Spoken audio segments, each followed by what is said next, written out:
what time is it? It is game time, ladies and gentlemen. This is the Sun City Leatherhead podcast. I am JD Cercelli. With me is Danny Ramirez. I'm about to introduce you first. It's so crazy. We were counting down, Danny, this whole time for football, right? And we're already almost a month in. It's going by quick.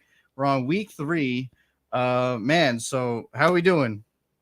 I'm doing good, man. Just like you said, right? We're getting a quarter done with the first quarter, I should say, which is crazy to Yeah. believe because we were just counting down the dates to the regular season. But it's been a little crazy. I don't know. I can't remember a start of a regular season being so interesting in the sense that everybody's kind of even at this point, right? We have a lot of 1-to-1 Even teams, 2-0 teams. injuries. Yeah, like it at this point, it's gonna make December going into January way more exciting this year. Finally, right? Like because a lot of times Yeah. you already know who the 1 seed is gonna be, the 2 seed, the 3 seed. And now it's just like a few people trying to like make the playoffs and whatever. But now, I said, week 1, I said the Bears and in that division, everyone's gonna be fighting for literally the last week, and it looks like that. Even my NFC East, it looks like it's gonna be the last week. So yeah, it's exciting. And then who knew the NFC South would, besides the Carolina Panthers? I mean, they should just like not even exist. Like it should just be the NFC South with 3 teams because the other ones are actually showing up and making a mark. So pretty wild, man. Like this is exciting times, and like man, like yeah, like you said, we're pretty much wrapping up the quarter. Next week's a quarter, and here's Mhm. another mind-boggling thing. So I think it was 3 Sundays ago. If it was 3 Sundays ago, that means there's 18 more Sundays until Christmas Day. Like think about that. Like how fast this year. It was like 3 weeks or 2 weeks ago. But like if it's 3 weeks, that means it's because it said 21. So now if you do 3 weeks, yeah. And that wild, like You're it's gonna stress almost me out right now. like what? Like it's gonna come so damn quick. Man, so yeah, first quarter of football, like how like it's like happiness and sadness because it's like, hey, slow down a little bit. Like, what are we gonna do it's gonna around here? be it's gonna be so different this year because of the whole parity situation in the NFL, and not only that, but then you have college football that's gonna be launching their first what is it 12 12, team 12 teams. Yeah, I'm super stoked with playoff. that. Like this year, I think from NCAA football and NFL, it's gonna be like so many teams are going to be heartbroken at the end, and then so many are just going to be like, bro, we're right there, like fight the edge, and then like before we got on, we're talking about my trip, right, with my brother. We went to go tailgate at the Texas Longhorns, and all that stuff, and we're sitting there, and we're at a cool bar called Schultz's, awesome place. Check it out if you're in the Austin area. But yeah, me, Art, and my brother Frank were there hanging out, just enjoying life. And then we're talking about, like, I'm like, dude, Arch Manning has got to be the most famous backup quarterback in the history of any football, because like you're chanting someone's name that doesn't even play, And then Yep. last week, Ewers, wow, man, what's his first name? Quinn. Quinn Ewers, he gets hurt in the game, and then all Arch Manning does is come in and light up the board, and he does a 67-yard run. Peyton and Eli would have never, ever even like tried to do that. But here's this kid, a nephew to them, Cooper Manning's son, and he literally dashes to 60, and I think he had 5 touchdowns total. And I'm like, I looked at Art and my brother, I was like, dude, like, is this Drew Bledsoe-esque? Like, if Ewers misses a week or two and then Arch just lights it up, does he get the field? I And think then so. you think what would you think, Ewers comes back or no? I think he will come back because it wasn't too bad of an injury, right? But he's From week what to I week. recall, he's week to week. But then Right. like look at the performance that Arch Manning had, and if he continues at that pace, he's outproducing already Quinn Ewers, That's and so yeah, you that's you can't go uh, back. yeah, that's what I'm saying. Like if he gets hot, and I was thinking too, like what if you look at Ewers' draft stock, right? So like let's say he comes back from the injury, then you put him back in and he shows a little rust and he stumbles into like a moderate to a really good team, then his draft stock falls because after that, the whole universe is gonna be chanting Arch's name. So it's Yeah, it's like, what do you do? The dilemma in Texas is pretty big, right? But it is. yeah, going back to your point, like the game playoff for NCAA, and then like the football season. Everyone, I mean, no one, even the Chiefs, like Burrow should have won. Like he was dumb to not just take the sack. He tried to do too much. He fumbles, and then that's how the Chiefs won because they would have never been close to even get the field goal if he hadn't fumbled and just taken the sack. But Well, that was the drive before, no, and then they had a chance to close it out, and they called the pass interference on they the caught a Bengals penalty secondary. on well, yeah, that part. But I'm saying like it's one of those things like you hurt yourself before you you kill yourself technically, right? So Yeah, like he wounds them because he just doesn't get the sack. He tries to do too much. He fumbles. The defense scores a touchdown because the offense, like the Chiefs weren't doing, was doing jack crap. So yeah, like, yeah, I mean, Burrow should have came out of that as the winning quarterback, but he is the one who lost the game to me. Like I get the pass interference, but I mean that's a rookie safety trying to make a bang bang play. But if you don't put him in that position, he doesn't have that mental mistake because you're you're up what 5, and then you had the ball, so you could have just wasted the clock and then got more points because the offense wasn't doing anything, and then you fumbled, and then basically they scored, and then they took the lead. So, yeah. man, And I don't know that's crazy. about you, but just like recalling the last couple matches that they've had, it seems like they don't have that killer instinct in them. I'm talking about the Cincinnati Bengals, right? They always have like a mental mistake that costs them the game. Like the last time they met up in the playoffs, it was when they pushed Mahomes in the sideline and they got 15-yard added on top of that play, and of course they won again by a field goal. But this time it was like to your point, they had a chance to, you know, put the Close nail it in the out coffin, early. Yeah, close it out early. and they couldn't. And then at Right. the end, when they needed their defense, it's a mental mistake again by doing, even though I don't know, I wasn't a big fan of that call with the pass interference. It kind of, to me, it was a bang bang play. Right. But And my thing is though, I hate that it's Mahomes because I'm always like, dude, these dudes get all the damn calls, which sucks. But when there's a Hail Mary at the end of the game, they say don't call the penalty because everyone's just going to be going up and just trying to get it. To yeah, me, it's fourth and forever, so he's doing the same thing. He's just lobbing it up and hopefully his guy. So to me, I'm like, to me, it's the same concept. If you're going to let them do that in the end zone, then they should be able to do that then. yeah, agreed. You said it really good there. I don't know. I hate when games like They that are. dictated the ending of the Yeah, game. I hate that. Right. And if the Chiefs were that dominant, that great, they wouldn't have been in that position anyway. So I'm like, to me, like them going bang bang was the perfect ending. And then if you catch it, you catch it. If he deflects it or whatever, that's the deflection. But like, yeah, because he went for the ball. It wasn't like he was hitting the guy. He just ran in. Like he went for the ball. He just hit him. And it was similar to the AFC Championship play. Do you remember that? Where it was a bang bang play and then it deflected up into the air, and that's where they picked it off and sealed the game. It Right. was like that, but this time it went the other way. Yeah, I don't like that. But anyway, man, Danny, we got a lot of breaking news, man. This is crazy. Like this is pandemonium over here. Sheesh.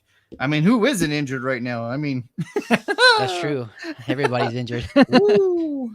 So We got man, to start. We got to start with the most. I think the scariest one, right? And that we're being, right on the we're on the same wavelength, my friend. The guy in Miami, yep. That like was just two scary to watch him kind of have two. that. Well, he just spazzed again, and like, how many times does he have to do that?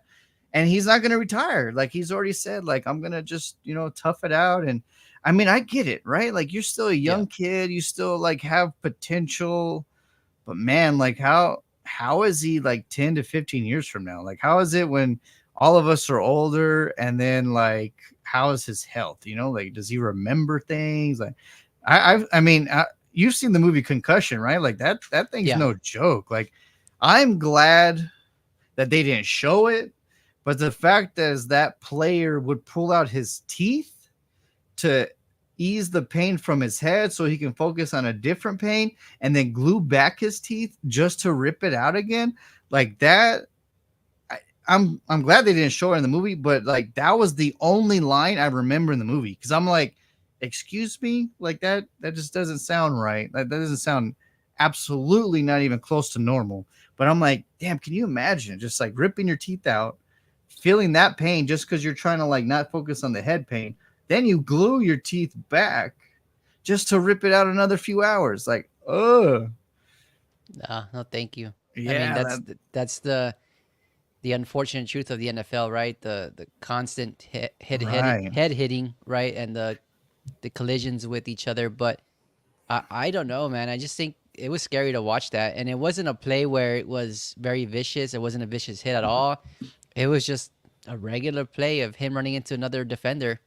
And, right. and the ironic thing, it was Damar Damar Hamlin. Hamlin, I know. Isn't that the wildest thing? Man, Yeah, it looked weird. It's awkward. It was not cool, and it's just like, and it was literally a day after we talked about it. Like, oh man, Miami might finally get the, get. We picked Miami to finally like, make that leap, and then they come out slow, and then he's trying to make plays, and that's why he's doing that. I wish Dak would sacrifice his body like that. Like, I mean, dude, homie's just over here kicking, letting Aubrey kick field goals while we're losing by 40. But like, dude, like it's just poor guy. Like, I mean, I'm worried about him within 10 years. That's what I'm worried about. yeah, yeah. He really needs to think about his next steps because it's really going to play an impact. It's going to make an impact in his life, whether that be his family, whether that be himself. Like he needs to think of all those things. Yes, he's only 24, so he's Right. super young. He has a lot of football left in his career, but I mean, It's maybe take the scary. whole year off. Take the whole year off. Right. Get right, and then see how it looks in a year. But for now, My to commit to playing, it's tough. But you know what? It's weird, Danny. Like, especially in his case, his point of view, right? Like, man, I'm cool because there's so many players that have went through hell to get like Super Bowls or just they just sacrifice so much. Like, one person that comes to mind to me is like Emmett Smith. I mean, popped out shoulder. He told him to pop it back in, and then he like goes out and plays and beats the Giants, right? Like, there's people that just gut it out, and then they have like a life after football. Their head seems to be normal. You know what I mean? Like it's so weird. Hmm. Like it just depends on a person because there's people that it affects, like Junior Seau and others that are just like it really messed them up, like Marion Barber. And then there's other people who just like, I mean, just boom, boom, went through the hell of it. And then they're just like walk around like, hey man, what's going on? I'll do some autographs, like, just normal. So I Yeah, mean, you look at it, if we were in Tua's case, honestly, I'd be doing what he's doing. I'm sure I would because I'm like, dude, no, man, like I'm this young, like I'm cool. Like there's so many people that I've met. Dan Marino, he's in Miami, like he's fine. You know what I mean? Like so, it's a hard thing to really evaluate unless you're living it, and it's technically up to him, which is obviously he said that he ain't gonna retire. So hopefully he's okay in 10 years. That's what I just pray. Like I just hope this kid's, while we're in our 40s and he's in his 30s, I hope he's fine, because yeah. it's gonna I'm with you suck. there. I'm with you. I hope that he has a good career, good life after football. And I just Oof. wonder, how the Guardians cap came into play this year? Like players are allowed to use those Guardian caps in game. I Right. wonder if that's something that he'd be willing to do at least as a Right. precaution. They look a little funky, but I mean, if it helps, it helps, Yeah, exactly. But If he can continue playing, why not? any, yeah, exactly. Any more injury news, Danny? I mean, there's plenty. Oh yeah. Um. So injury related, I guess I would bring up Isaiah Pacheco. Right. Woo. He fractured his fibula, which Right. is pretty big injury. I like him too, man. Me too. And you talk about those collisions, right? We're The talking the about that right sacrifice now. people. Yeah, exactly. He's one of them. Exactly. He's little, but he doesn't play little. He'll get every inch, every yard he can just to get, a touchdown, a first down, whatever. He puts his body on the line for sure. Right. So that's a big blow. Um I don't know if you saw what they did I don't know if you watched Kansas City football in the preseason, but they had a rookie running back named Carson Steele. And they did like a big segment on him during the game. He has like a pet crocodile or alligator that he has. It's pretty dang cool. But this guy, he runs hard, man. Maybe this guy is the That's the next. kid. Is that the kid that fumbled? I don't know if Does he he have fumbled. long hair and he's white? Yep. Yeah, that's he fumbled in the game. Oh, against Cincinnati? Yeah, he helped I missed that. Cincinnati. Yeah, he fumbled early in the game, and then they kept going to him. Like, you know what I mean? They didn't give up on him. So yeah, but he Yeah. runs hard. You're right. He has a pet crocodile. Yep, he does. It's No, huge. He no got it when he's way. little, so he grew up with it. So it was pretty interesting to see. What? But they have him as a replacement. They have Samaji Pirine as a replacement coming from Cincinnati, and then this week they signed Kareem Hunt. Remember Kareem Ooh, Hunt? family reunion. Here we go. Exactly. So he Yeah, might and come he knows come the up. system. So Yeah, that he does. And when he was with Kansas City, he was a pass catching running back, and then also a great runner. So what's crazy to think is that so they draft Xavier Worthy, stupid Bills, because they want to get a little more finesse, right, on the outside, like a little more, slim, sleek, and just so now you're looking at the Chiefs probably going into a full like, hey, let's just be elusive like we used to be. Because if you bring Kareem Hunt, he like you said, he could catch on the backfield. And that dude's slippery as heck. So I mean, they yeah, might have. Imagine like just having Xavier Worthy and Kareem Hunt on one side, and then doing a swing pass to either one like that. That's gonna spell some bad slipperiness, on some defenders. So like that's kind of cool for them. yeah. And we always talk about running backs kind of complementing each other. And this Right. Carson Steele guy, he's a like a powerful runner, hard nosed runner. Then you have Kareem Hunt, who's kind of like the elusive back. So it's a good compliment to have in the backfield. And then, I mean, we talked about the benefit of Xavier Worthy right to that Kansas City offense. And Amazing. so they're looking a lot like the 2017 Kansas City Chiefs, 2018 Right. Kansas City Chiefs. So it's going to be interesting to see how they all mesh together. But of course, Kareem Hunt has to make the active roster first, right? He's in the practice squad, so maybe Right. that's to come. So DeForest Buckner, who is a stud at defensive tackle, defensive end, where you line him up, he's on the injury reserve for a few games to at least a minimum before, which doesn't help the Yep. Colts because they're 0-2, and I said it's only a matter of time where it's possibly going to be Ditch Rich season. And you texted me during the Packers game. You're like, Ditch Rich is back on because he's just throwing interceptions after interceptions. Isn't that the Man, beauty of the NFL? One week we're on high, and then the next week we're on low. It's crazy. It's like a damn right. roller coaster of emotions. Whew. Yeah, and then maybe I'm gonna derail a little bit from injury news, but of course Bryce Young gets sat. He's gonna get Hmm. benched this week for Andy Dalton. And you know what's cool though is Baker Mayfield came to his defense. He's like his story is far from finished. I'm sitting here right now in a way better fit than the other places I've been. So maybe what happened, maybe Carolina's just not where Bryce is supposed to be Yep. because they just don't know how to maybe they don't know how to use him. I don't know, but they have both failed each other. I would think like he needs to settle himself and just regroup, recalculate, and see where he needs to go because you getting benched and you're supposed to be a year two starter does not sound good at all. So they might grow weak in the knees on him real quick and then might jump ship next year. So we'll see. Of course, if you're a Los Angeles Ram, I mean, it is definitely lion season because you're getting hurt all over the place. Now Cooper is hurt. So you lose Puka Nakua week one, and then week two you lose Cooper Rush or Cooper Cup. Cooper Cup for a few weeks too. So I'm like, dude, and then your defense, like your offensive line, like there's just so many so many question marks. And what's crazy, while they were healthy, like we said, if they were healthy, they're going to be a push to that division. Well, injuries is never going to help that ever, ever. I don't care who you are. If you have that many injuries, it's going to deflate a team so quickly. And to think, like we said, people are even right now. But to think that the Cardinals, your Cardinals, and then the Seattle Seahawks might be the top two in the division when it's all said and done, because of the injuries in San Francisco and in Los Angeles. And then the going back to San Francisco, Debo Samuel is going to be gone for a few weeks. Of course, Christian McCaffrey. I mean, he was getting clapped on because he was cover of Madden, and then Madden said, boy, you ain't moving."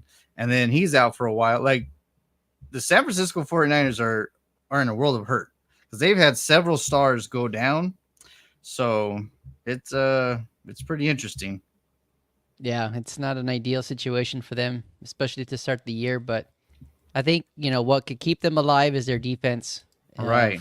They have a Super Bowl caliber defense, of course, as we all know. But oh man, I just was not expecting that performance last week against the Minnesota Vikings, and maybe Minnesota's for real. I mean, just the way they're coming out And this season. what's crazy, the Dallas Cowboys need to like get their balls dropped or something. Like their balls need to drop at least once in their lifetime, just so they can like finally get over their stupidity. But I'm like, every like because I let you pick on the Cowboys just so it'd be fair, and of course you picked the Cowboys to be the Saints. I agreed, and then they just whitewash us, and then we don't lackluster performance. But all my upsets this week, I was like, I think undefeated. I said San Francisco will lose to Minnesota.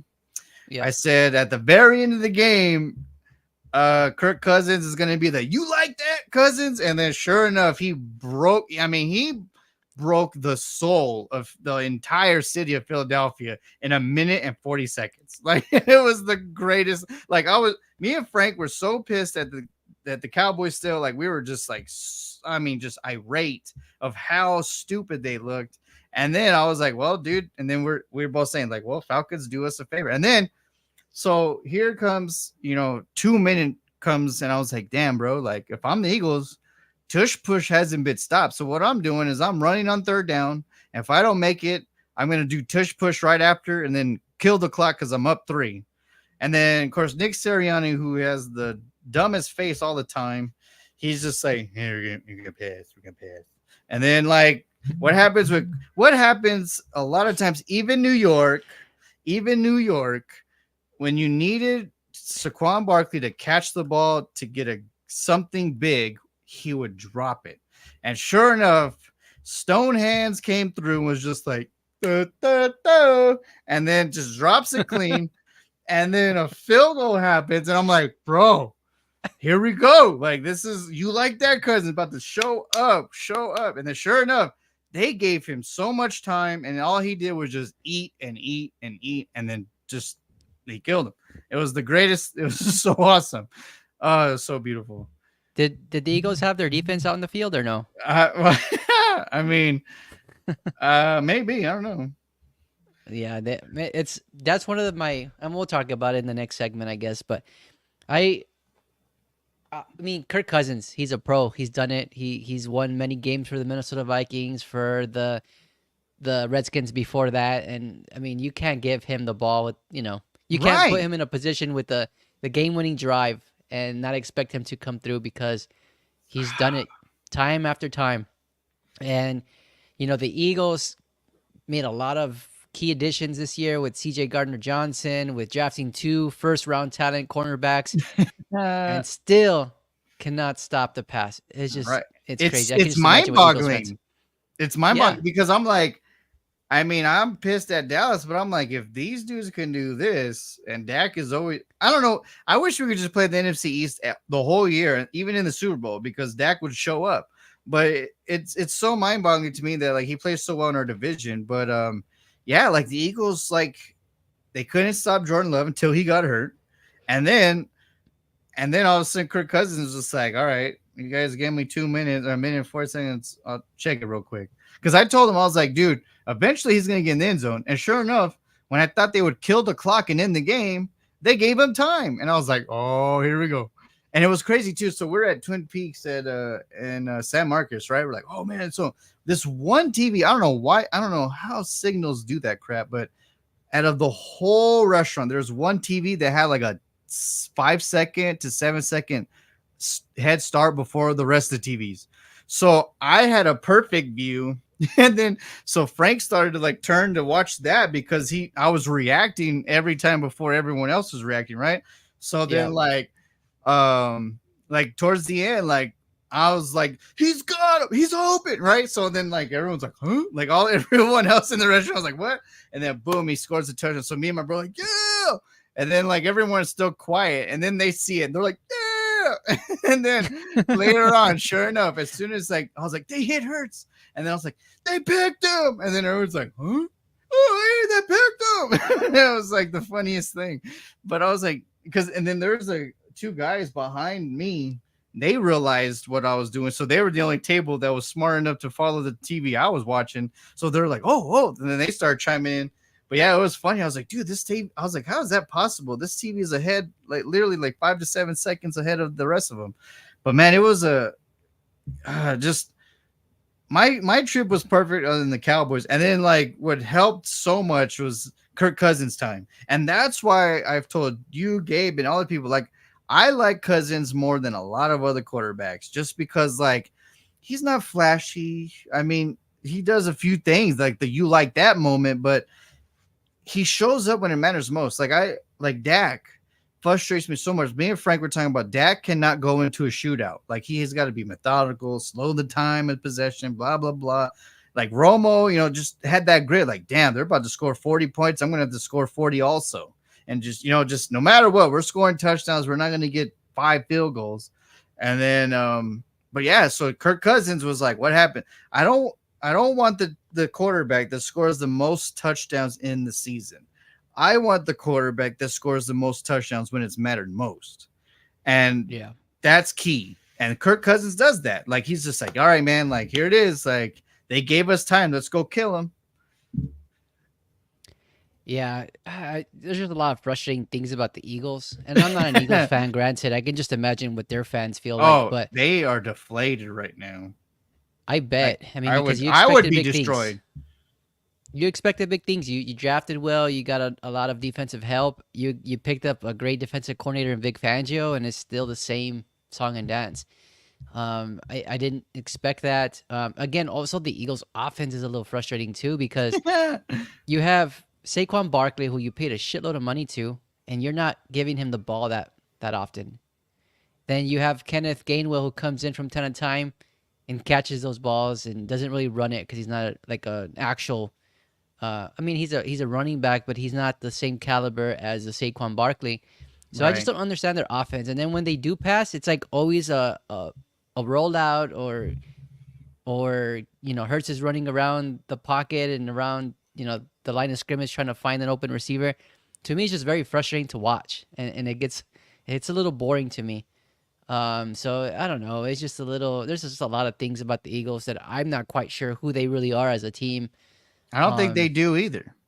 yeah, they don't have an identity. That's clear, and I think it's the head coach. Right. Honestly, So this is like not breaking news, but I think this is news that should be talked about and should be updated. We're talking about rules, right? And in the off season and stuff like that.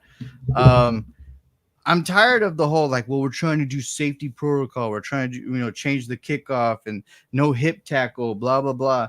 But then you can have some guy punch a guy on the sideline and no flags are called because refs miss it because there's bodies everywhere. But New York can see it, the NFL can see it, the commentators can see it. Like there's so much going on and so many cameras. They see the guy punch the guy, and yet you can't throw a flag just because the refs didn't throw a flag. I'm like, nah, dude, you got to put that shit together.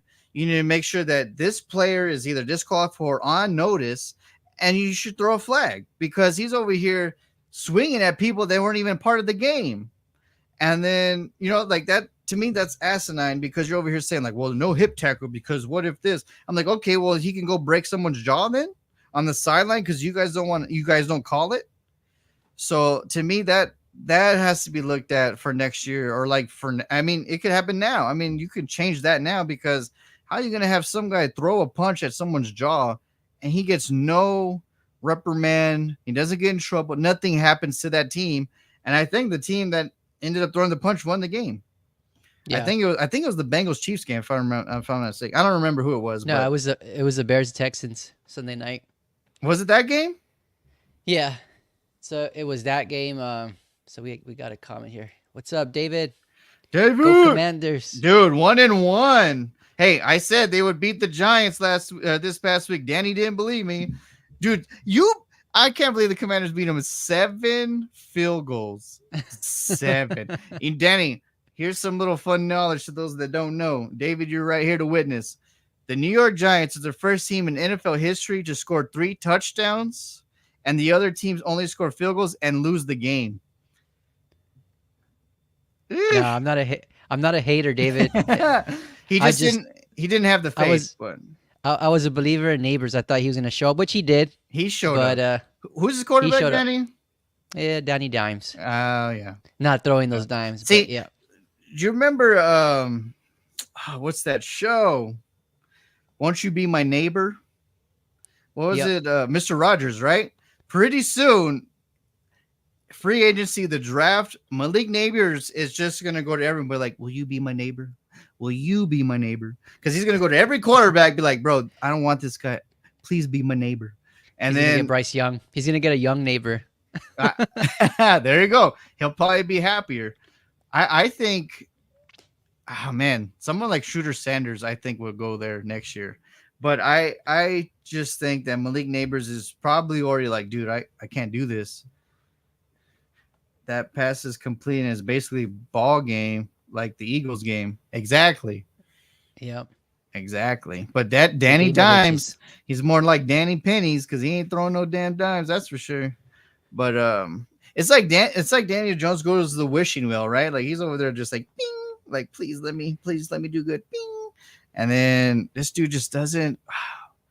He's frustrating. And obviously as a Cowboys fan, I'm enjoying this, but I'm like, dude, as a fan, I'm frustrated because I'm like, you should not be this lopsided of a performance in your year 5 or 6 or whatever it's been. Like it's got to be year 6, right? I mean, Yeah, it's not it's looking good for him. right. But Oh I'm man. interested to hear David's thoughts on what do you think about Jaden Daniels? Yeah, I like chime what in, I've seen so David. far. I'm glad you're finally chiming in. Let's go. Let us know about Jaden Daniels. I like him. He's shown Yep. up. I think so too. He's gonna figure it out. And he's looking like out of all the rookie quarterbacks, he's probably looking like the best one right now because I know So Caleb's not doing too hot. It seems like what's your boy Bo Nix? He just he's he's regressing a going little he, bit. well, he's going through some stuff too. Well, what I the thing with Caleb is that he's trying to do college ball where he thinks that he could just run around and then dodge tackles. I'm like, it's not gonna happen. You're gonna get your ass killed. Yeah. And even CJ Stroud's like, boy, after the game, he's like, boy, stop taking those hits. It's gonna linger. It's gonna affect you.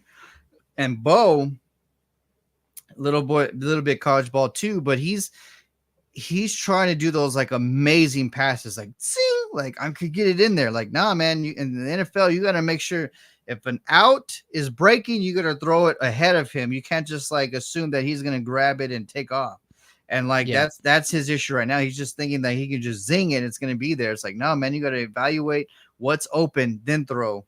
I think he has done good. Just needs to protect himself. In the second half, he finally knew to slide or get out of bounds. Yeah, I mean, he's gonna learn. It's better than Ditch Rich. I think Richardson is gonna, but impressed so far. Play calling on Kingsbury is questionable though. Well, Kingsbury has always been questionable just because he's very risky, right? Like risk for reward. And then now he's got a running quarterback, so now he can be risky. Just like Kyler Murray. I mean, him and Kyler didn't, click. But see the thing with Kyler though, he scrambles like this. Like he just Yeah. goes in circles, which is stupid.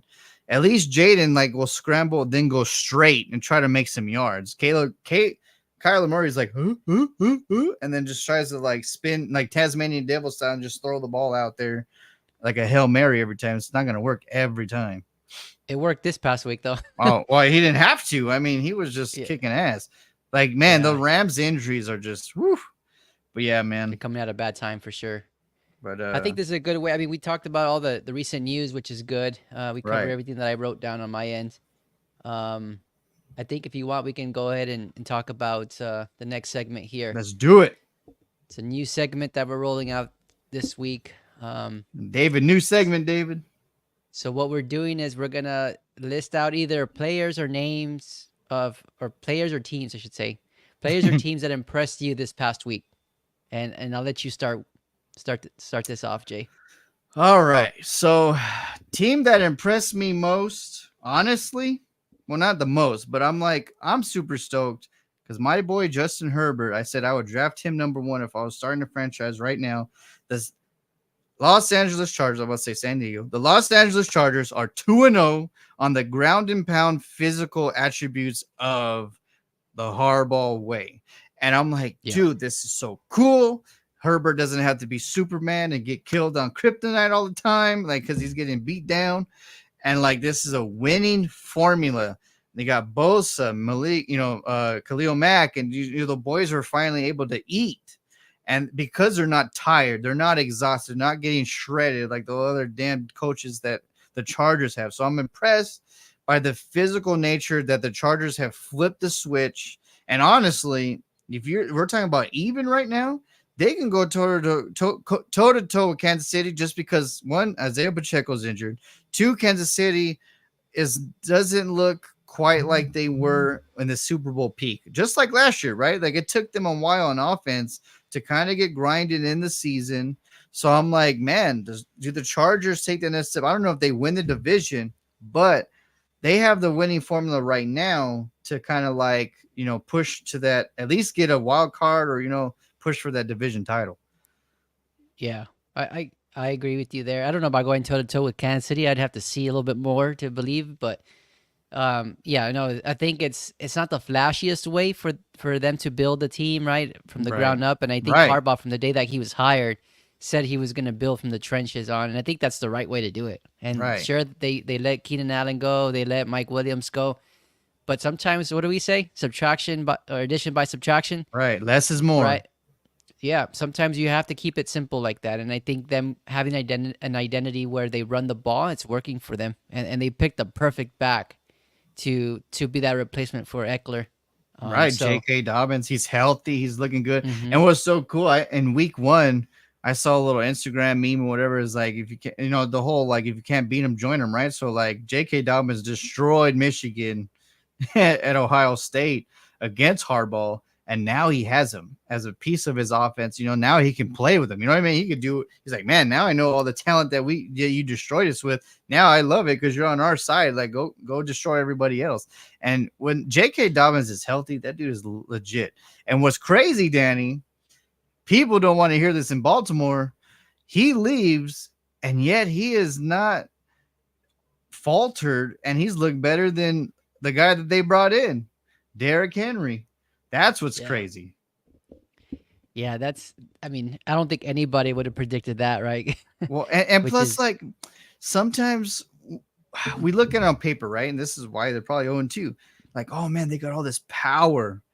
But what does Lamar do? Lamar likes to scramble himself. So they yeah, don't get the trucks running for Derrick Henry. Derrick Henry's a wear and tear, exhausting like type of running back. Like get him going, get him. He's like a train, right? So you get the trucks. But if you don't get him going, then he's just gonna slow as it goes. So like them doing the options all the time, I don't think is gonna help Henry long term to get the stats and the touchdowns that he used to, because they're not getting that train rolling. yeah. I think you're right there.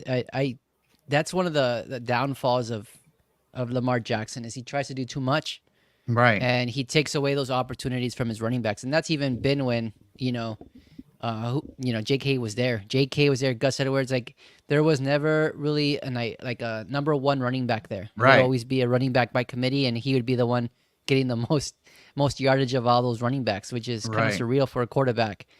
Yeah, so I think that's the thing here with Henry. I think they need to use him because Right. week one was an indicator that he can still run and he can be effective, and they're just not giving him an opportunity to do And that. if you kept the ball out of Kansas City's hand in week one, what happens? You have better chance to win. Even this Yeah. past week, like Harbaugh's like, well, we didn't bring him here to run him 30 times. I'm like, well, you should, because now your team's 0-2 and you're not physical whatsoever right now. And they should have been 1-1. At They should have least. beat the At Raiders. Yeah, least. yeah. Because I At mean, they most were they could be up. 2-0. At least they could be 1-1. Yeah, yeah, that's true. But I think with this last one, like, come on, you Yeah. were up by what 10 with, Unacceptable. and I think you just took him lightly, And you and then you killed the tried to do clock with magic. who? 22. Run him. Run him. Okay, Exactly. Danny. Who are you most impressed by? Name, team. What's going on? David's asking about the Vikings, and we Woo-hoo-hoo! we touch on the Vikings, David, and I actually have them as part of one of my impressed Okay, options here. do it now. Do it now. Here we go. So this is perfect. The Vikings, yeah. I mean, I would have never predicted them to blow out the Giants the way they did, and then also the way that they just dominated the whole game against the 49ers. Like that was impressive, and their defense is impressive. That's probably the strongest thing about their team right now is that the one question mark I don't know is Sam Darnold. I don't know if Sam Darnold can be consistent week over week. He's been looking good these first 2 weeks, but I just don't know if he can keep it going. So that's kind of where I stand with the Vikings. I would have never thought they would have been the first place team in the NFC North. But right now they're just doing it right. Aaron Jones. Oh, I mean, yeah, love you that can't go wrong guy. with that dude. So, what do you think about Sam Darnold? So here we go. I told you they would dismantle the Giants, and I Yeah, told you did. you one of my upset victories. Man, it was crazy. I was undefeated in my upsets. I just wish Dallas Cowboys. I should have picked them as an upset, but I picked the Vikings to beat the Niners in an upset, and they did. And honestly, the score made it seem closer than it really was because they had a fight, they had a garbage time. They're trying to get yards at the end. The San Francisco's not going to quit, but I'm like they beat them down. And I was like, this is a perfect day to show who you are. And Darnold's issue back then was maybe holding it a little too long. But you go to San Francisco, you learn the Mosque of like the was it Kyle Shanahan way, like just throw it, just get it out. And now he goes to another offense who's another quarterback friendly, basically from the same tree. Like they're all from McVay and Yeah, all that. the They're McVay all tree. they're all family. So like it's kind of the same concept, pretty much. So it's like, all right, man, now I just got to go pitch and catch. Like, let me go do what I got. He has a strong ass arm, and obviously he's shown that, especially this week, right? And Yeah, I think them and the Saints are way better than we all thought. There's always like a few teams in the NFC and the AFC that just like blow people out of the water that just come from nowhere and then they make the playoffs this year. Minnesota and New Orleans is those two in the NFC, and I think the Chargers and who else has been pretty good surprisingly. the Steelers. What do you think? Well, hey, I was telling you all off season, I was like, those key additions, they're gonna be legit and at least continue for that division. There you go. So you got Pittsburgh and Chargers, and then the Saints and the Vikings, and then like last year, was it the Texans? They came out of nowhere. It's like, oh damn, look at them go.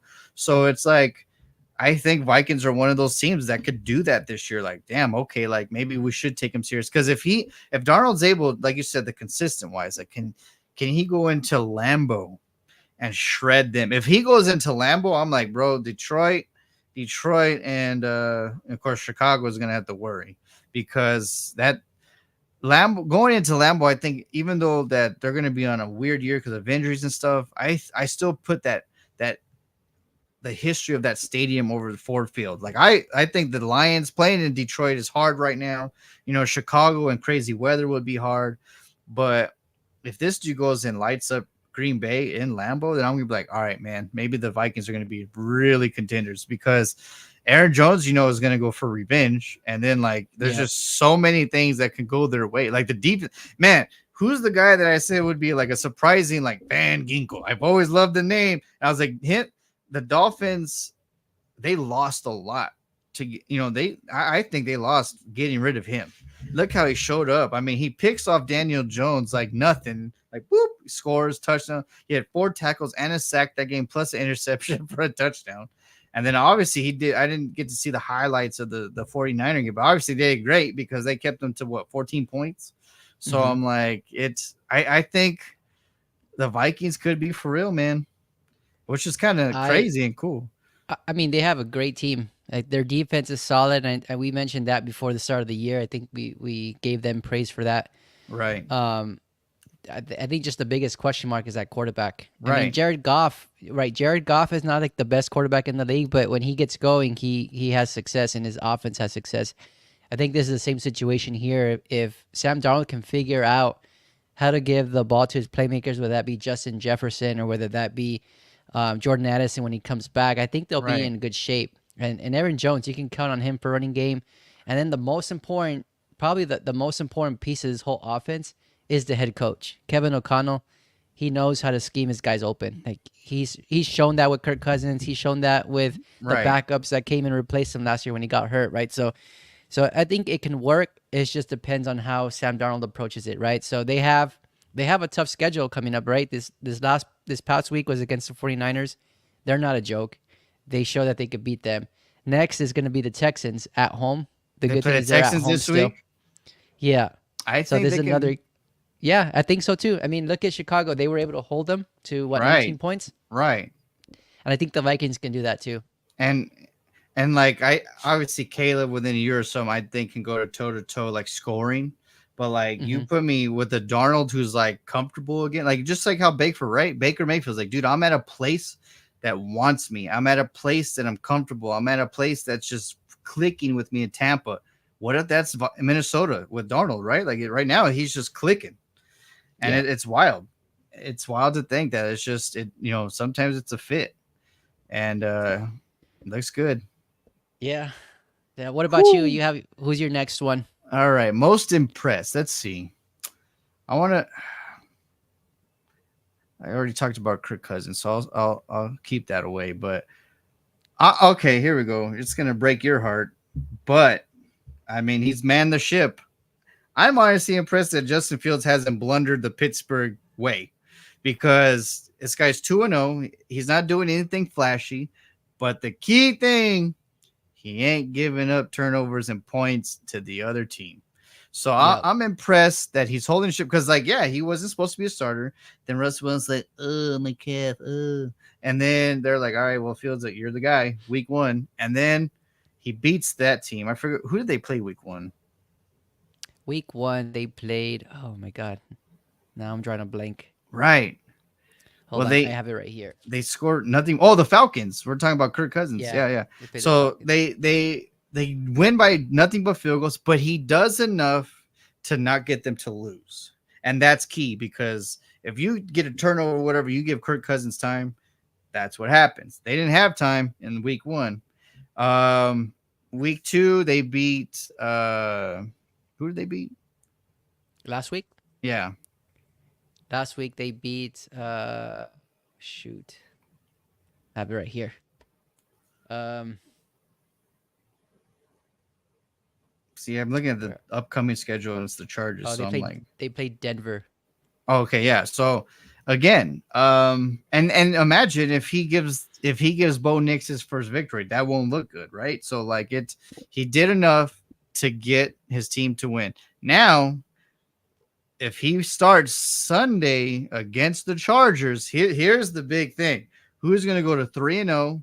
Who's going to show who's real, right? Like who's going to show like I'm the bigger dog? Let's fight. So this is going to be his true test. But so far, he's manned the ship.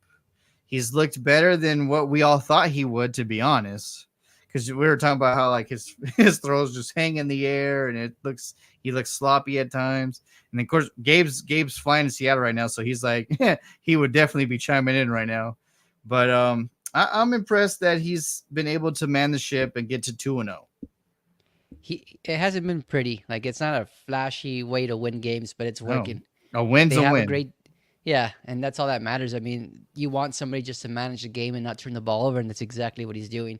Could you Right, really say the same if, like, say, Russell Wilson was playing? Because Russell Wilson's that gunslinger mentality, right? So right, it's different. And you know that Mike Tomlin was set before the preseason started. He said that Russell Wilson was his guy, but I think after seeing Justin Fields play and kind of manage the game and coming out with 2 wins, I think that's going to continue him to keep playing him until he right. shows he can't do it, which he'll be able to do it. He can read defenses, he can make plays, he can use his athleticism that Russell Wilson doesn't have anymore, right? So I think it makes sense to keep him and see how far it takes you.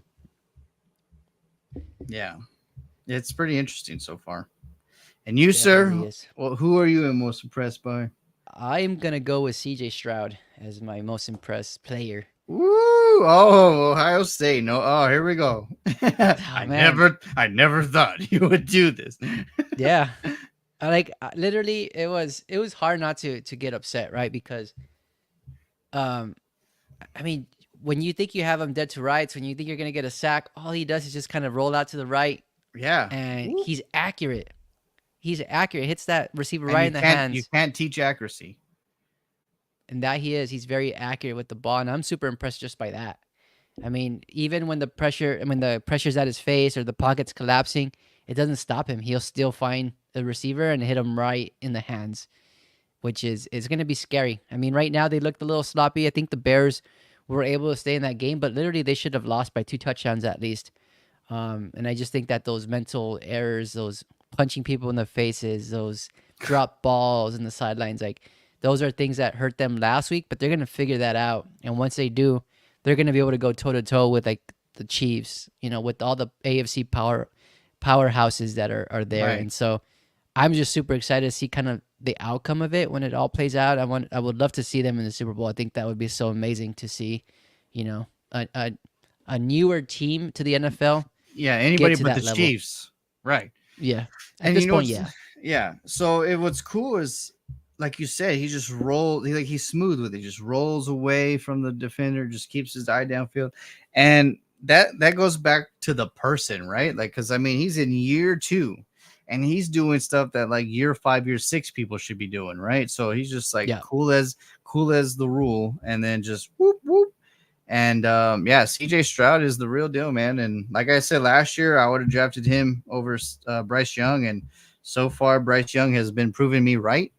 He gets benched, poor guy. So we'll see how his thing goes, right? Maybe he's on the trade block. So who knows?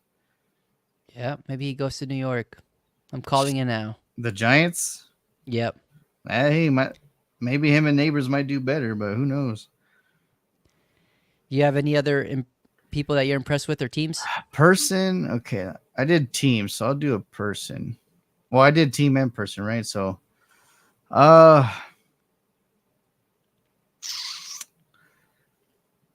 man, like you said, just so many. You know who? Okay, let me.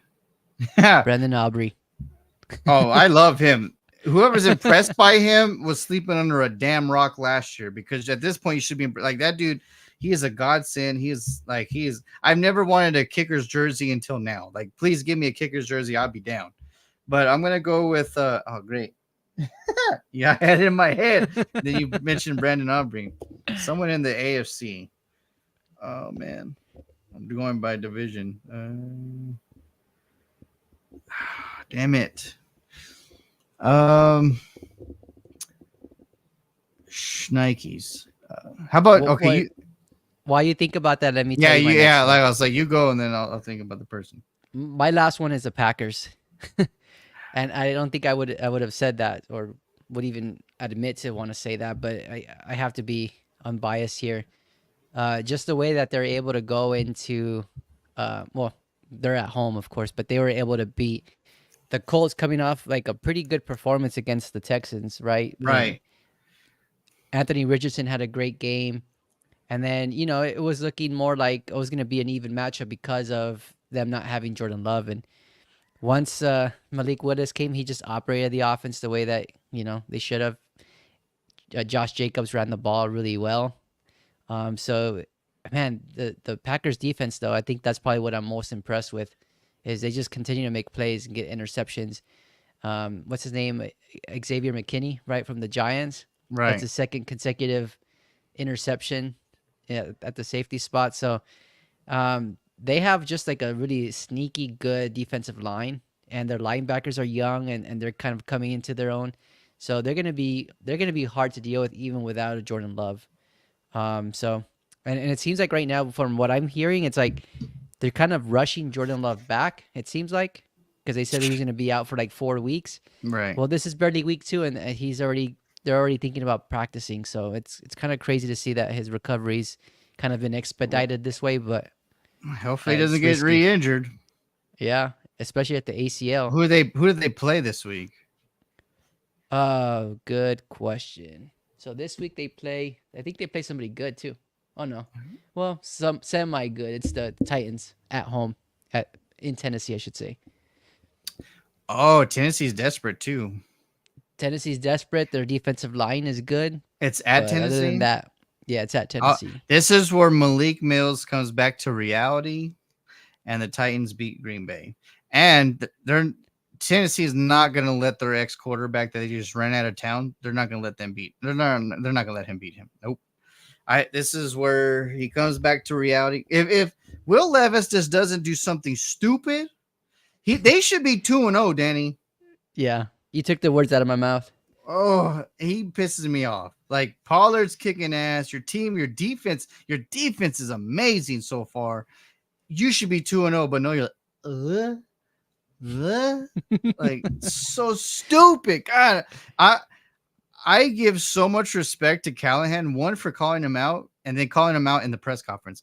But two, I give him more respect because he wasn't as irate as he should have been.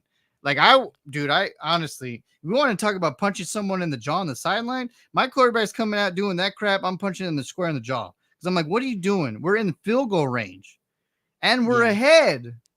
Like, oh man, I'm lighting his ass up. No way. he he's not showing that he's a smart quarterback, right? He's No, not learning from like his what are you mistakes. doing? Yeah, 2 weeks in a row, like the same thing. You're falling, you're like, "Ah." Like it makes no sense. Like you're a damn ballerina, you're just like tiptoeing. Like, oh dude, like I give respect to the whole Tennessee Titans organization for not going irate. Like we should be 2-0 and not 0-2. I'd be pissed. But yeah, I Yeah, remember the personnel. It's in the AFC, and it's someone that you always make fun of. But I'm like, they're a sneaky 1-1 team that just upset a good team that now is 0-2 because, like we're talking about, maybe the the dynamic is Raiders. not there. Right. The Minshew mania, the mustache, because he just threw a pick, I think, around the third quarter. Max Crosby goes up to what a true leader. If there's someone that I want on defense, Micah's Micah. He's a baller. But there's someone that's vocal and a true leader. That's Max Crosby. He goes Yeah, and he goes and taps the blade of the pad blade of his quarterback. He's like, "Don't worry, you got this. You're gonna like whatever he said." Minshew listened. He was like, "You know what? This guy believes in me. This is why they brought me here. Let me go show them that they were correct." This guy comes back against a daunting Raven team who's always been physical on defense, and he comes back and upsets them at home. Like to me, that was so cool because I'm like, dude, here's Minshew mania. Like people got over Minshew mania a long time ago. Like a lot of people don't believe in you except for the Raiders, and I'm like, and what makes me laugh too is like the Colts gave up on him, and yet he had them one game away from the playoffs last year. So I'm like, really? Was he the problem? No, you're just hoping that your rookie, Ditch Rich, is going to step up. But here's this guy, possibly about to go 0-2, gets a pep talk from his star defensive player, and then goes out and beats Lamar Jackson and the Ravens. Like, that is the coolest. To me, that was the highlight of week 2 out of a quarterback that was unexpectedly good. Because Kirk Cousins and other quarterbacks that lit it up were expected to do what they do. No one expected to be down 10 if you're the Raiders and having Gardner Minshew going into Baltimore and then just winning after that. Like, that's a hard place to win, especially being down 10. And you have that offense that could score at any second in Baltimore. And then hats off to the Raiders defense for keeping them in check for sure. But yeah. I'm impressed. They're 1-1. I get it. They probably won't. They'll probably be third or fourth in the division. I get that. But at least they're throwing haymakers and they're fighting back. So I'm impressed by the Raiders and Gardner Minshew hands down. I think this is a good segue to go on to the next segment because we have who Oh. left you scratching your head, and for me, it was the Ravens. The Ravens dominated that. Ravens dominated that game from pretty much start to finish, right? Right. And it seemed like they got too comfortable, and they started to be like, "Oh, it's over. We've Yeah. dominated this game. We've controlled it. There's nothing It's they can do to hurt us." It's Gardner Minshew. Yeah, And to exactly. your point, all it takes is a momentum swing, and then the rest, it happens. It's inevitable. And I think to your point, you mentioned that Max Crosby interaction on the sideline. That's perfect because those are the little things about football that you love. Those are the Right. little things that make a huge difference and can dictate the outcome of a game. Like Absolutely. week 1 for the Bears, it was that punt block. Once that punt block happened, it turned the whole momentum of the game. The whole And game. even though we were down by 17, it felt like we were down 3 because of Right. that play. And so this is the thing that leaves me scratching my head about the Ravens is they're supposed to be the favorites in the AFC North, and yet they're not playing. They don't have no identity to their offense. It's like they're trying to just make big plays happen with Lamar Jackson, and then whoever else can make a play, fine, so be it. But Right. they've invested so much money in Derrick Henry, they're not using him. They have Mark Andrews, and they're not giving him the ball as much as they should. They have Zay Flowers, same thing. Sure, he had a big game last week, but the week before that, he was just not there. You And have yeah, Isaiah Likely who's outproducing Mark Andrews. It's like there's just right. a lot of different things going on that is going to hurt them. And if they go into the mentality thinking, "Oh, we'll figure it out. We're the Ravens. We're one of the AFC favorites," they're going to be looking up at the Steelers. They're going to be looking up at even maybe the freaking Bengals by the time they realize that they have some climbing to do. Right. And it's just, and then the Raven or the Browns, their defense like didn't get weaker. So I mean, Yeah, you better show up. The Steelers are showing their defense is going to beat down a lot of people. So you better show up. Like it. And the Bengals to me should have beaten the Chiefs already. So you better be ready for them too because Burrow's mistake is what caused that game. yeah, And yeah, going back to scratching your head, we're talking about the Baltimore Ravens. Now we'll talk about the team that they're playing this week. The stupid Dallas Cowboys. When is their balls going to drop, Danny? When are they going to know that they're men and they play a game that they're not a bear in hibernation? It's like one week they're like, "Yeah, we're the Dallas Cowboys. We damn boys. We're America's team," and they're like, "Oh man, we won." I'm gonna sleep for a while. All right, I'll see y'all later. And then they get their ass blown out the water because they don't even show up. The Saints are way better than we all thought. But the fact is, Dak Prescott doesn't have his balls. I mean, you better get that damn DNA test because you, sir, cannot even go toe to toe on a shootout. Like it's all these field goals. Like make a damn play and score touchdowns. Like you need to. I don't care if you run 15 yards, get yourself hurt, but at least you damn tried. yeah, I'm sick of these Cowboys. We're talking about me and my brother. At least Garrett and Romo, those teams that were so frustrating. At least they had grit. Like, hey man, this team's about to throw up 40 points on us. We're gonna have to go 40 ourselves. And this team's just like, oh damn, I guess just the energy wasn't there. What do you mean? It was week 2. How do you not have energy? yeah. That's concerning I for hate the them to. Micah crap on podcasts. Like, well, just like no, no, grab your dick if you have one and show it.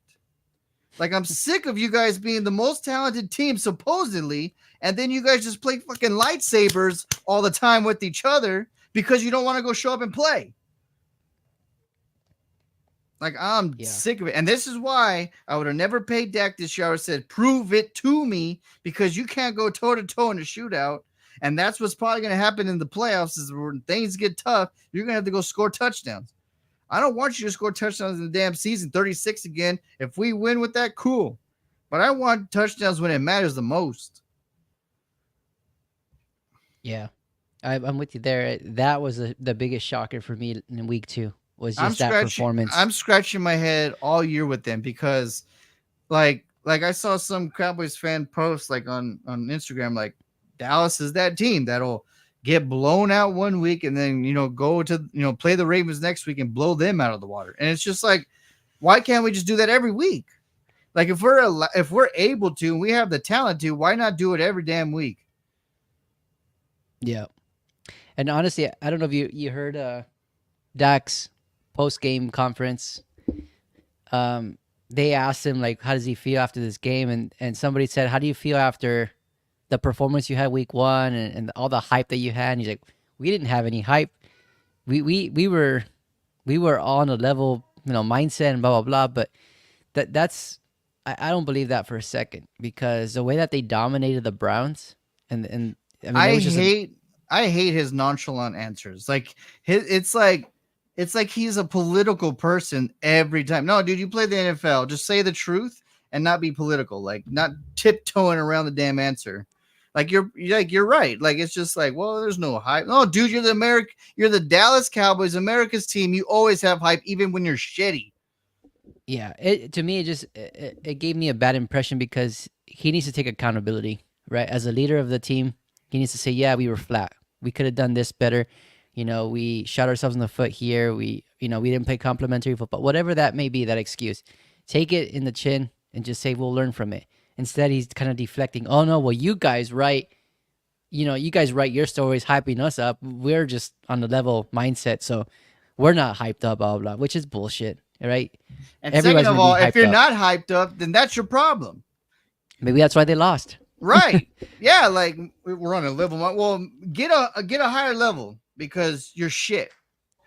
Like for 5 years, 6 years, like I wish I wish Tony Romo had the chance that this dude has with this overall team. Like supposedly good coaching staff, but Mike McCarthy, and then with this overall defense and special team, I wish Tony had this damn chance. Then you would see someone light it up and have a higher mentality and a higher ball, and he would hype it up like, damn, we're ready. Like Tony had the smoothest answers every time in the press conferences. He would say the truth, like, yeah, man, we sucked. Or man, we knew we were gonna have to go toe to toe, so that's why we scored so much. But yeah, it's I'm scratching my head with this team every damn year because I'm like, you're so stupid talented supposedly, and yet you take freaking days off and weekends and whatever. Like you just don't show up. It makes no sense. Yeah, and I think you're probably even more frustrated as a fan because you expect big things, right? After a dominant performance week one, you expect the Right. same thing week two, but it's kind of like there's always a step back. And again, I mean, as a fan, it's hard not to look ahead to the playoffs and be like, all right, this is gonna happen again. We're gonna get eliminated one and done. You know what I That's mean? exactly what I'm thinking. And like me and Frank said, at least Tony like it's like, oh man, like him against Peyton Manning, like one of Tony Romo's best games. And of course, at the end of it, like something's got to give, right? One of them's got to make the mistake at the very end. And that's how you lose. But I'm like, one of his best games ever, 5 touchdowns. I mean, looking elusive, but he is like, all right, this defense is about to give up 42 points. So I have to go score 40 myself. No, not Dak. He's like, oh, well, 40. They already got 40. Let's just, hey, That's gonna be tough. Aubrey, can you come help me out? Because I can't do shit. Like it's asinine and it's sickening. And like we're saying, why are we not in 5 wide out the whole time at the second quarter at that point? Like, hey, like we got to score. Let's just catch up and see what happens there, and then maybe we can slow it down. But no, let's just slow it down. I'm like, slow what down? They're already up 21-3. Like it's so stupid to me. Yeah, maybe that's what's missing is that mentality, right? That mentality that okay, you They guys are gonna have score 40, I'm yeah. gonna score 42 or Right, like 41, whatever it may yeah, be. they don't have that mentality ever. Like it's Mike McCarthy that's all like, hey guys, calm down, we got this, it's chill. Like no, dude, you're freaking down a lot. Like you got to score. Which is scary because what happens is like CD Lamb goes down. What's gonna be Dak's mindset after that? Jalen Tolbert, can you pick up his production? I mean, no. You're just gonna try to find the open receiver. You hope that the team around you is good enough to pick up the slack, right? But yeah, I could. I mean, I wasn't thinking of that, but I think your perspective is eye opening for me because you're right, right? There should not be a situation where you can't depend on your, your most expensive quarterback, and you can't depend on him to come through in those situations. And more, it's more like he wants support from CD Lamb. He wants support from Right. he wants Everybody support from else, yeah. He needs to be that dog. but he's not. And we signed him. Like, oh my god, this year to me was like prove it or lose it. And then they were just like, oh man, you're cool. Here you go. Well, the on the bright side, just being the positive fan here is it's week 2. So maybe this is what they needed to kind of open their eyes, and hopefully this is a look in the mirror for them, right? So that way they won't go through that in the playoffs or whatever that may be. Um, but yeah, it's I get it. I know where you're coming from because you're kind of upset with the outcome of week 2. You're upset with the money that they paid him, and then he hasn't proven anything. So hopefully this is a learning experience for him, for the team, for the defensive coordinators, because their defense couldn't stop anybody last week. And I mean, it's Derek Carr. It's Derek Carr, it's Alvin Kamara that hasn't been that impressive. And I mean, yes, they look great with the new offensive coordinator, but It's it's I don't mind-boggling know. that they scored 91 points in 2 games. Like that's crazy. Yeah, But hey, I mean they did, so hats off to them. Like put up or shut up, and they're definitely putting up. So we'll see what happens. oh my god. Well, that was a good rant. I know. I hope you feel better after that rant. No. Until we do something in the playoffs, I'll never be okay. But all right, Danny, what about you? All right, I'm gonna go with the. I'm gonna pick the Steelers. Scratching my head, and More of a and I know, positive scratch in your head, right? Like it's like yeah, no, really, it really is positive, and only right. because I don't know what they are yet.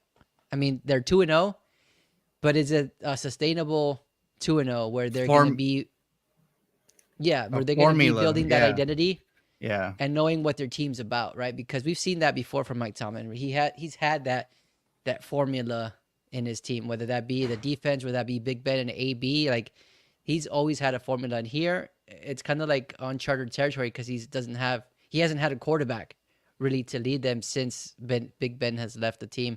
Right. So it's just interesting to see. Is he going to go with Russell Wilson? Is he going to go with or stick with Justin Fields? Like that, those are all questions that need to be answered eventually. And then their defense is showing exactly who they are, right? That's going to be their strong suit for that team. So as they get closer to those matchups against the AFC North, it's going to be interesting to see, who they are as a team, and are they for real? And I think this week marks the first test, right, where they have to go up against another undefeated team, and we have Right. to see How if they're for Fields real. yeah. Yeah, Yeah, I'm more worried about Fields to be honest. Like I think Tomlin, the defense, like the coaching staff was gonna be legit, but it's like does Fields get a little edgy or itchy and then do something that Fields shouldn't do? And hmm yeah, it's gonna be a great test for both teams to be honest. honestly, like if the Steelers are neck to neck with whoever they're playing, they'll be fine. If you're asking Justin Fields to come back, like from a Saints and Cowboys scenario where Dak they have to come Prescott, back, the shootout, yeah, exactly. it ain't gonna happen. That's not Fields' forte. So it really just Uh, depends. But mine was quick. It's just I want to know who these Steelers are, pretty right. much. Yeah, are they legit or are they pretend or contenders or pretenders, right? Like that's what they say. Exactly. And Yeah. yeah, well, I mean, I would say in October, I think we'll have a good feel Yeah. for them. But scratching my head, we kind of already talked about it, but I'm going to talk about it again. I'm like, what is Will Levis thinking? I mean, I That's a good one.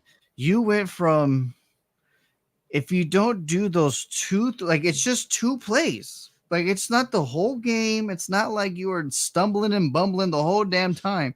It's literally 2 plays, one per game that made you 0-2 compared to you being 2-0. Like that's what's Yeah. crazy.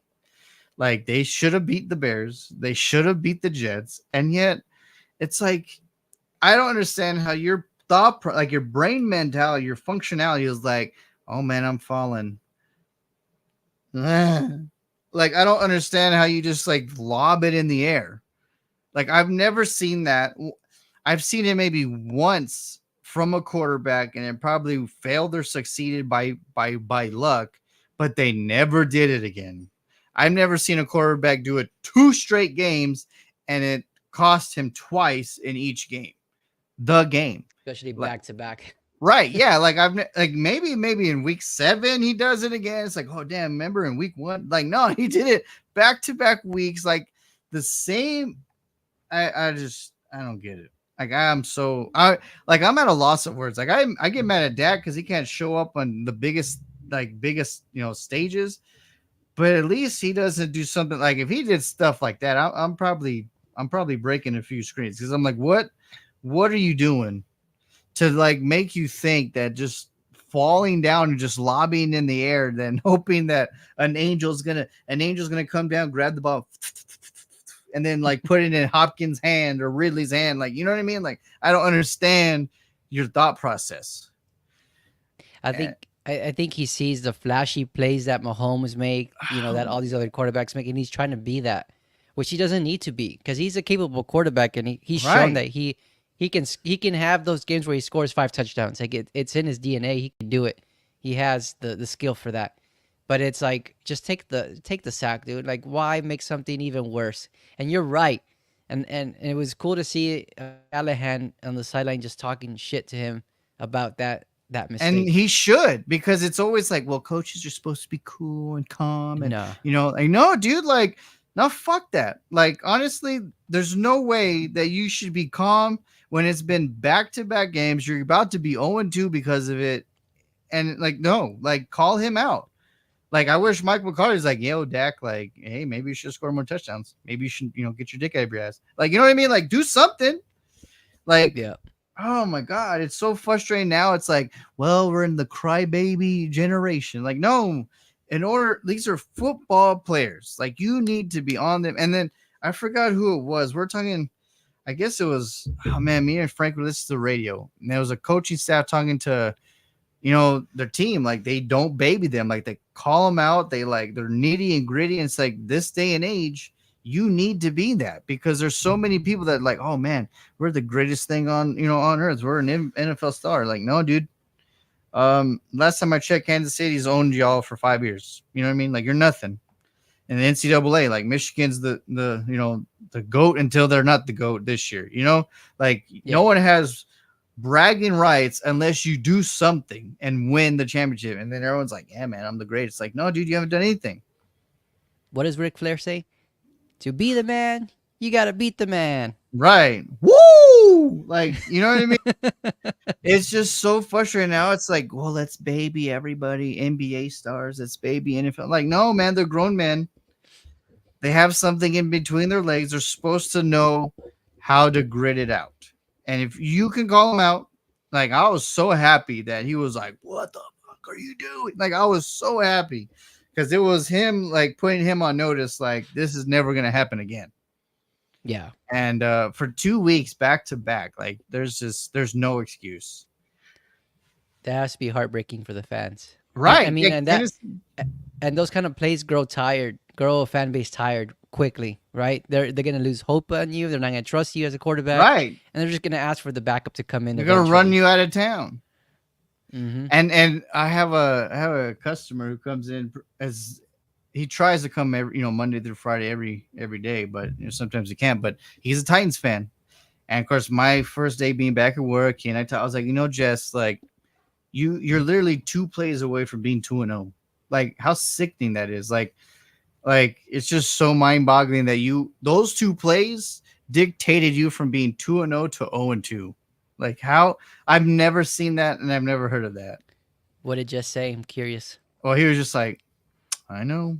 Like, yeah, he was just like, you know what I mean? What can he say? He's Agreeing. demoralized. Yeah, he was just like, I know. Like, it's just, I've never seen that. And I was like, exactly. Oh my god. Like, if I'm a Titans fan, I'll be seeing my friend Jeremy, one of my football guys, KROD football guys this week. I'm at Parkland, right? Coronado at Parkland. Well, Jeremy will be there for his 10-year reunion, so he'll be at the game that I'm at. But he's a Titans fan, so I'm gonna be like, bro, like, what do you think? Like, how do you fandom that? Like, dude, if Dak did that, like, I would be blowing up his social media like nuts right now. Because I'm like, taking a loss is one thing, but like losing like that twice, like that makes you enemies quicker than anything. Oh yeah, yeah. Once you lose faith on a player, that's it. You're not getting Yeah, that back. the city, the team, like, it's gonna be bad. I don't even know who their backup is. I don't even know. I mean, now that Malik Willis is with Green Bay, I don't even know. Maybe Tannehill's gonna come back or something. I don't know. All right, so my next one is the Bears' offensive line. You've had your chance to rant. Now I'm gonna Here rant. we go, Danny. Woo, Danny. I want to hear Ugh, Danny rant finally. it sucks because I don't know. I'm having a hard time. That's I'm not a having a rant, Danny. hard Come on now. no, I'm having a hard time kind of determining like who's right and who's wrong, right? Because when the NFL draft was coming and we had two picks in the top 10, like, yes, one of them for sure was going to be Caleb Williams, right? The second one, there was talks whether it should be an offensive lineman, whether that should be Rome Hey, Odunze, whether that should be a you, defensive Gabe, end. and all them wanted Roma Dunze. Yeah. And that's, I get it. That's the flashy name. That's the, in our minds as fans, we think, all right, that connection between Caleb and Rome, it's going to be deadly, right? But then you don't think about the offensive line and if you have time to even make that connection. And it seems like these first 2 weeks, the Bears don't have that time to make that connection. So that's Ah, frustrating to watch. And not only to think about the draft, but you have to think about free agency. They spent their money in different positions. They didn't splurge on those big offensive lineman names when I think they should have. Like a Connor Williams who tore his ACL last year and was recovering through that this year, was in the market up until like 2 weeks before the preseason started, and they didn't even give him a chance. Right, that would have been your center anchor right there. I'm And gonna let you continue, but this is gonna make you. It's gonna give you more feel.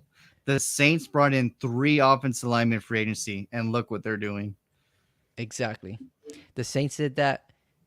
The Giants did that. The Eagles, I think. Well, the Eagles already had a good offensive line, right? But they drafted good offensive linemen. Even when they had a Kelsey, they drafted Jurgens Right. to replace him eventually. So like those are the things that the front office, the Bears front office, should be doing. But instead, it's kind of like they're just putting band-aids on the offensive line, thinking, "Oh, we have a badass quarterback now. He'll figure it out." And he's showing not even Caleb Williams can do it. Well, And to me, uh, that's the most frustrating thing. Like you can't be naive about this, and you've been naive for the last 2 or 3 years in thinking that you're gonna pick up tier C offensive linemen and give them an opportunity, even though they were backups with their former team, giving them an opportunity to start here in Chicago, and it just blows up in your face again.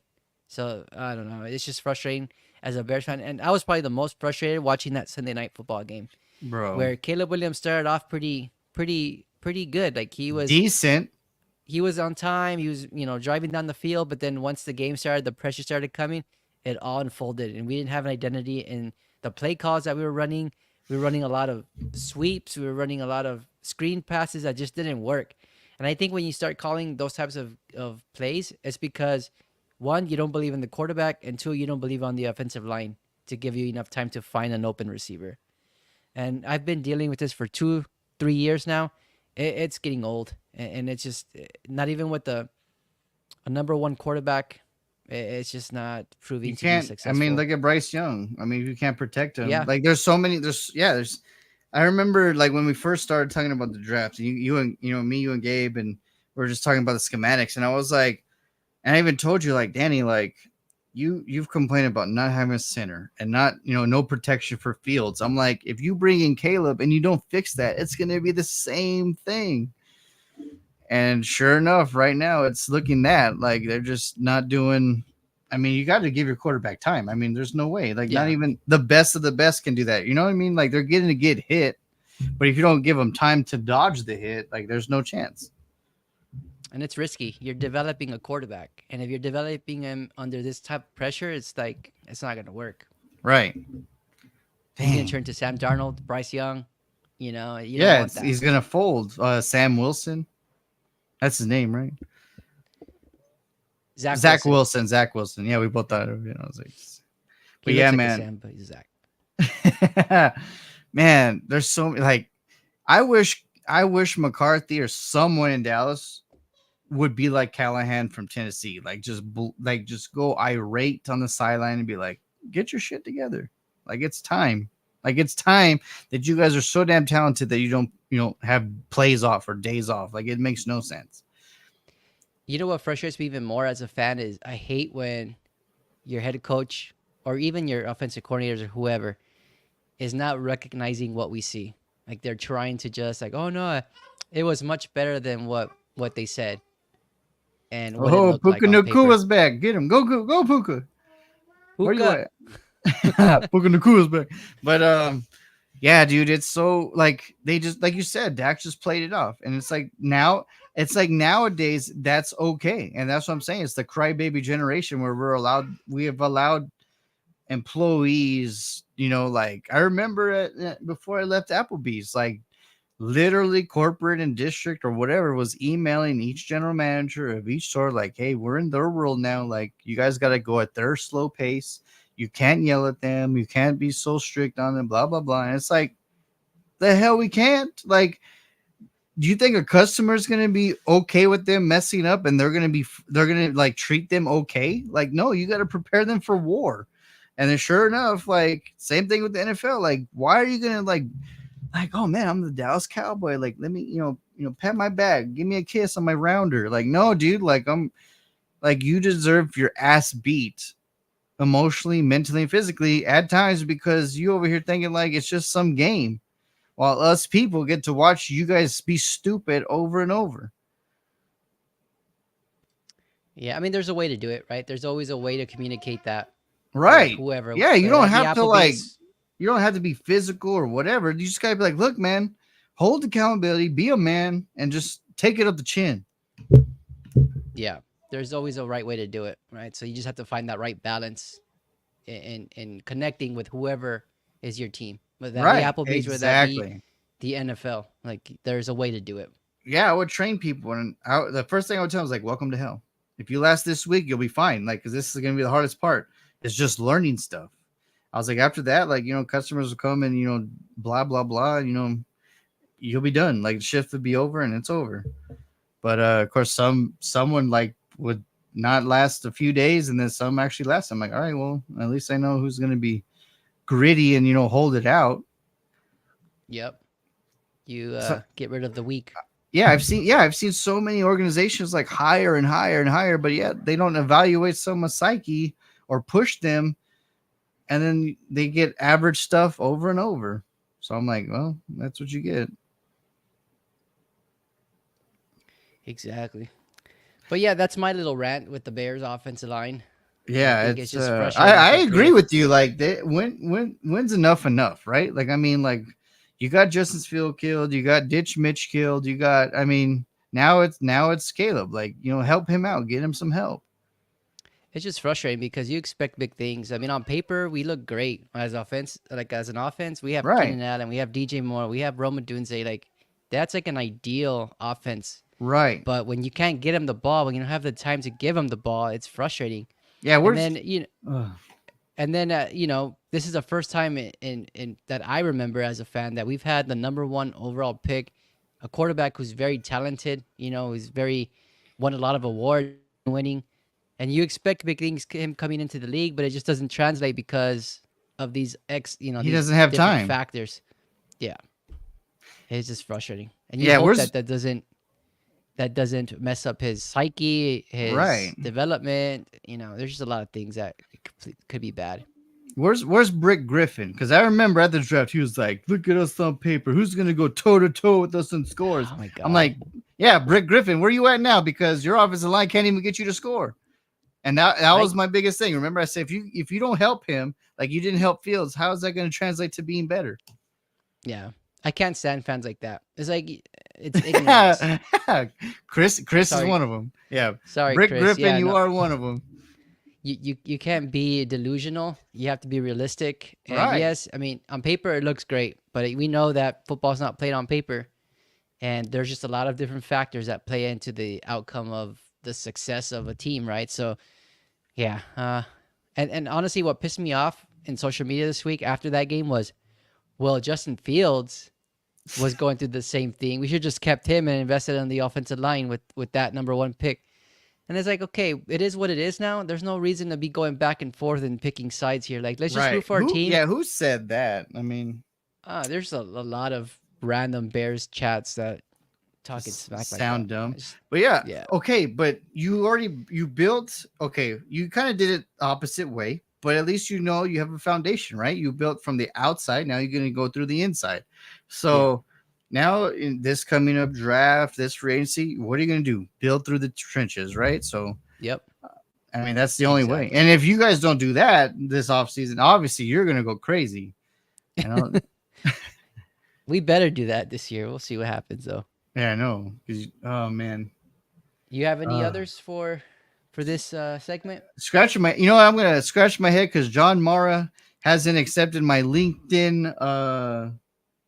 I reached out to him and told him some good things that he would want to hear, but he hasn't. I'm scratching my head. Yeah, he hasn't answered me yet. I even I went on Twitter and tweeted him, so hopefully he'll accept me and then I can talk to him. Did you share your Madden resume with him and how you took the No, Browns to the Super definitely Bowl? not. Definitely not Dang, you because left the most important thing out. that's on paper. That's fake news. But I definitely would have kept Saquon Barkley. That's for sure. And then did some different things in New York. That's for sure. But Yeah. man, I'm like, it's so weird that like they overthink things sometimes, and that was my problem with Jason Garrett. Sometimes he would just overthink the game. It's like, no man, just relax. Like, don't do your Princeton like IQ crap. Like, just break it down and slow it down. And then yeah, it's so weird. So times when Jason needed to slow it down, that's when it frustrated me. Now we have McCarthy in this damn group, and then they need to speed it up, and they're like, no, slow as we go. Like you said with Caleb, like you putting the band-aids, right? Like it's like you're putting Caleb on a damn raft that's already been popped several times because the previous guy, because he didn't have no protection either. It's like, oh, we'll just bandage this up. You go down you just go down the lake and see what happens. Go down the river and see what happens. It's like, no, this is not safe, sir. But Yeah. It, that's just uh, wishful thinking. yeah, man, but it's so weird that they just ignore things now. Like back then, it's like, okay, we need this, we need that, we need to like change our mentality. But now it's just like, we'll get there, eventually. And I was actually thinking about that the other night. Like, why do you think these coaches, these head GMs, coaches, I should say, owners, GMs, like, why do they not pick on the obvious? Like, I mean, as fans, we see the obvious. Why don't they acknowledge it? Like, what's the point? Is it because they're on fixed timelines? If they acknowledge it, they show that they haven't amounted to all the things that they were supposed to build in their tenure. Like, I just wonder because I hate when people try to treat me like as I'm dumb or they're condescending. And as fans, that's exactly how we feel when our GMs, our head coaches are just feeding us bullshit. You know what I mean? Like, right? It what's sad, Danny, is there's two possibilities. The last one is going to be the worst one. It's going to break everyone's heart because we're doing this podcast about the NFL. And but the first one is they don't want to be wrong. So it's like, well, these fans don't know nothing. I'm the one in the chair. It's like, well, okay, well, I've seen some presidents and other people and other bosses and just random people be stupid, but it doesn't mean you're right. And two, if you say that they never break down the obvious, right? That's where all those people like the theory people, and that's where they go, man, it's fixed. Because like how is it that the Chiefs were non-existent and just didn't do what they were supposed to do for 40 freaking years or whatever, 50 years, 60 years, and all of a sudden they're the next big thing. What if after the Chiefs it's the Jets, because it's around the same timetable. The Packers had their run, and of course Rodgers couldn't come through, and then now the Chiefs, like it's going back to the timeline. Like the Packers had that great run with McCarthy and Rodgers. They even won a Super Bowl. They won one. And then now the Chiefs and the Jets are the other first few Super Bowls, and then now the mhm. Jets are supposed to be the up and coming team. So I'm like, what if it's just repeating history, and maybe it is just us for us to talk, and they're just gonna mess with our emotions and brains, and then that means that the Cowboys and the Bears won't be up for a while. So you better be ready. It's gonna be sad, but Yeah, that would suck. I would stop watching But I football mean, if that but was. look at it. It's weird, right? Like, how is it that the Chiefs and like all like even the Patriots, they were like irrelevant forever. All of a sudden, it's like boom, untouchable. Then now they're going to be pretty much irrelevant now because of their other division. Like, I don't know. It's just weird how you have like all these common sense things, but yet they don't do it for like generations later. Like, it's just mind boggling. Yeah, it really is. But I don't believe in conspiracies and scripts and stuff like that. So I mean, I could see their logic behind thinking that way, but I don't know. Like to me, I just feel like it's dumb luck. Like, you know, the Chiefs had the opportunity to have Patrick Mahomes fall in their lap, and it turned out to be successful. Right. The Patriots, same thing. Who would have thought a 6 round pick would be probably one of the best quarterbacks ever, right? Like it's dumb luck. Look at the 49ers with Purdy, dumb luck, Mr. Irrelevant. Um, so who Oh knows? man, who I don't know. It's just wild. Like it's just weird that, like you said, like there's so many common sense on each team, and then it just doesn't. They just don't do it. Like I don't know. Week 3 preview. Oh, here we go. Week 3. Yes, done it. Let's do some picks. Let me share my screen here, and I apologize for my crying baby. Oh, I thought that was some. I thought that was a Bears fan back there, It could be.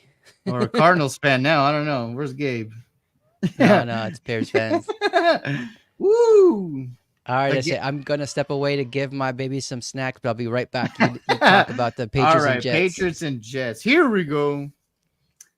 All right, ladies and gentlemen, the Patriots and Jets. Obviously, the Patriots they go into Cincinnati week 1 and they upset the Cincinnati Bengals, and then of course they barely squeak out that loss. I think it was the Seattle Seahawks go up and get the win in New England, and it was the 10-year history 10-year what's it called, the 10-year anniversary of when the Seahawks lost to the Patriots in that Super Bowl. So how wild. So they ended up playing that game. The New York Jets, Aaron Rodgers, of course they come out clunky in week 1, just not looking okay. They still honestly didn't look good in week 2. The Titans should have won. Of course, we're talking about Will Levis's stupid mistakes that cost his own team to be 0-2. So yeah, this game is pretty interesting. Obviously, what I like about Thursday Night Football so far this year is that they're all division games. They've all been division games. Next week's a division game too, the Giants and Cowboys. But I picked the Jets just because they're at home. Gerard Mayo's still kind of learning, and then Aaron Rodgers over Jacoby Brissett. Yeah, I'm favoring the Jets. Danny, we're talking about weird stuff in scripts, right? Uh huh. So last week I was like building up for this game here, right? So New England and Seattle play each other, and it was literally the 10-year anniversary of the Seahawks Patriots Super Bowl. So the Richard Sherman debacle. So that's ironic. 2014. Yeah, that's ironic. But so they play each other this year, and then because because they played Seattle is they did teammates were there, and the people that were a part of that team, the Patriots were there. But I said that Gerard Mayo's still learning, and I think that Aaron Rodgers, being the vet that he is, I think he'll beat Jacoby Brissett head to head. So I'm taking the Jets at home. I think that each defense I think is going to show up. So if technically usually I don't draft kickers, but now the kicker is a good thing to draft because a lot of kickers are doing 5 to 7 a game now. So yeah, that's the Yeah, thing. So maybe you draft a few kickers as your picks, but I'm taking the Jets at home. the Jets. I like that pick here. And I've been impressed with the Patriots the way that they've kind of battled for Gerard Mayo. It's like they've been in both games this year. Right. Um, but I don't know. I just think there are a few key pieces away from being, pretty strong this year. So with the Jets, they have a great defense. They showed it maybe not week 1, but they showed it last week that they can, stop pretty good offenses, stop the run. The thing that I don't know about the Jets, and I'm gonna pick the Jets here. Like Jets, I think they'll win, but it's just Aaron Rodgers. He looks like I Looks don't know. old. He looks slow. Yeah. He Old looks and really slow. slow. He still has his grid accuracy and all of that, but it's kind of like, yeah, you beat the Titans, but He what is looks it gonna look like? goofy. I don't know. It's He something's looks a off. little goofy. Yeah, he's like, ooh, ooh, ooh. But you know what? I don't trust Robert Sala now, too. Like some of the stuff that he does, I'm like, man. Like I told you Yeah, week after week 1, if this dude doesn't make a push to the playoffs or like makes a deep run to the playoffs, like they're gonna be looking he's for out. because you can't. How many excuses are you going to give? Like, well, last year we didn't have Aaron Rodgers, even though we brought him in, and a few years ago, well, Zach Wilson didn't, pan out. But I'm like, dude, if your team stays healthy, you don't do what you're supposed to, like you're out. Like there's no way. Yeah, So yeah, I picked the Jets. You do too, right? I do pick the Jets. Yep. And just a recap last week's results. You did pretty good. You did. You were. I think you were 9-7 last week. With given it was like the probably the worst week to ever pick games. Yeah, week two is so rough. And then I'm in a loser pool, right, where you have to pick the losers each week. I'm sure a lot of us, ended up losing that pick. I know I lost my pick. Originally, I was gonna go with the Browns losing to the Jags, but they ended up beating the Jags. And then at the last minute, I changed my pick to the Raiders, thinking, okay, the Ravens will beat Oakland for sure. Not Oakland, Las Vegas. And It they freaking happens, let me man. down. So Yeah, I have a winning percentage, and you don't, right? Is that what you're saying? yeah. I was 6-10. You were 9-7, All which is right. pretty good given all the And that, upsets. yeah, So one of the losses were because of the stupid Cowboys and Will Levis we too, both right? picked them. Didn't I pick the Titans to win? And then he's like, huh? See, look, man. Yep. Oh, that dude pissed me off. I would have been like, man, I would have had a way better record. Jesus. All right, so So Jets. All right, sounds good. Jets. Yep. All right. Oh, What are we thinking oh, about I the? mean, is this? I'm not picking Danny Pennies. Like, there's no way in hell that the number one defense from last year is gonna let this guy come in and show him up. So I'm picking Cleveland to start 2-1. And it's crazy, Danny. Cleveland.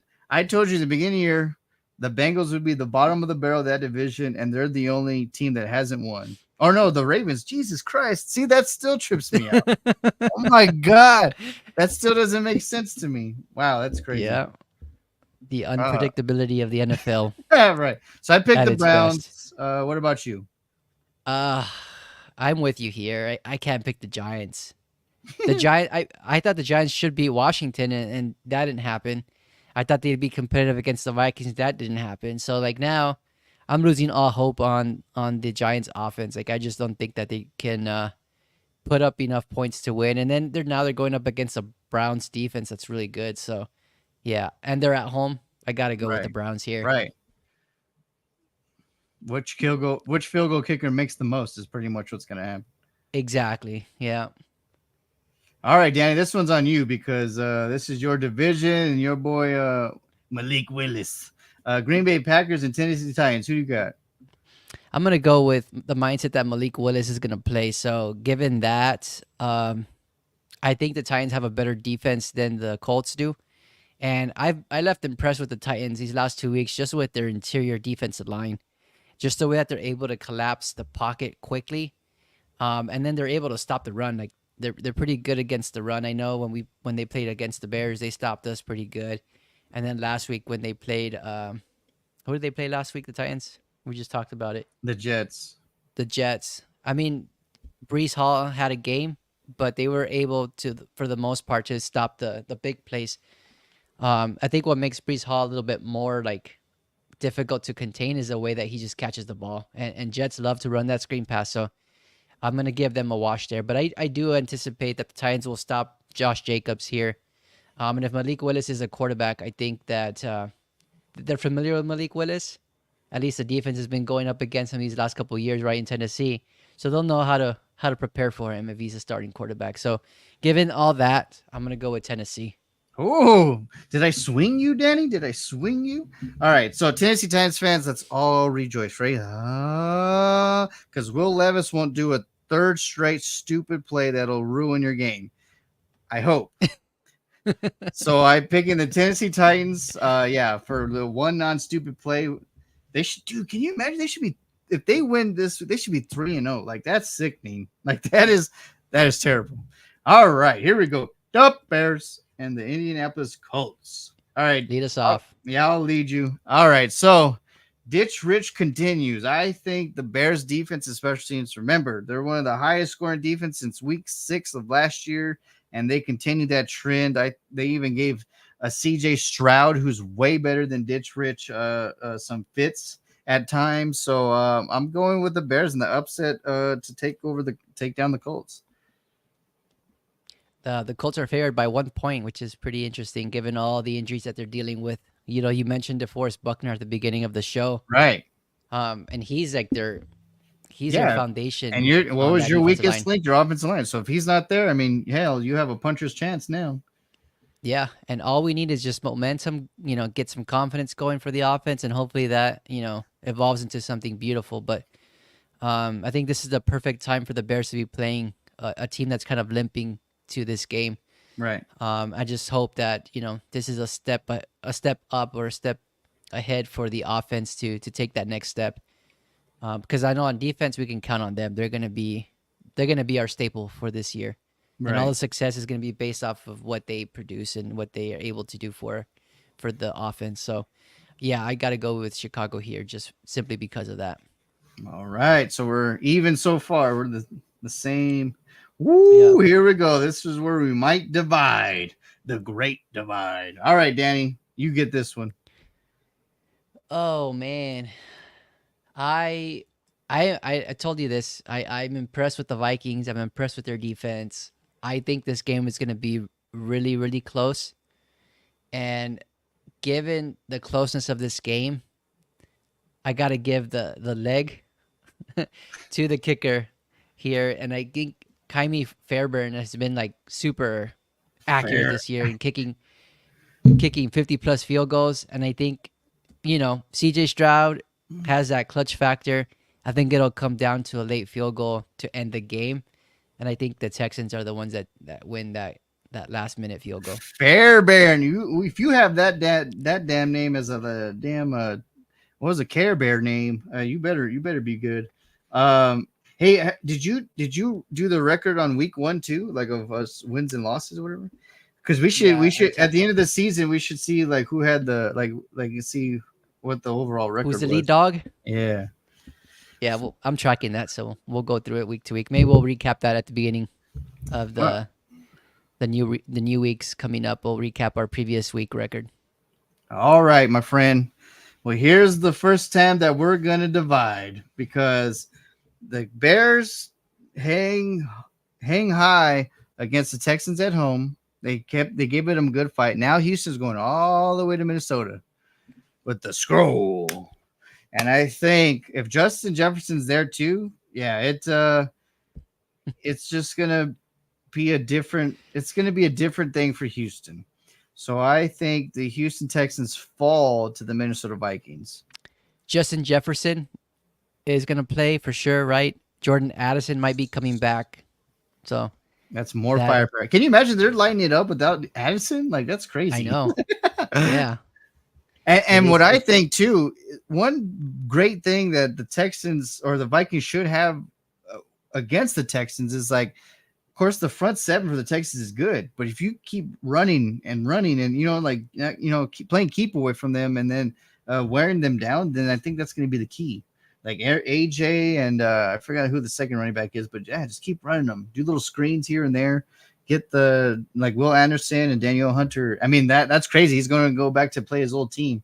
So that's true. I didn't think Him about and that. him and Dallas Turner are going to see who's the new big dog. But man, it's gonna be a Yeah. good one. I think the Vikings, because they're at home, and then like they have more veterans, more experience. I think they get the win. Hey man, if the Vikings win this game, this will determine the rest of their year.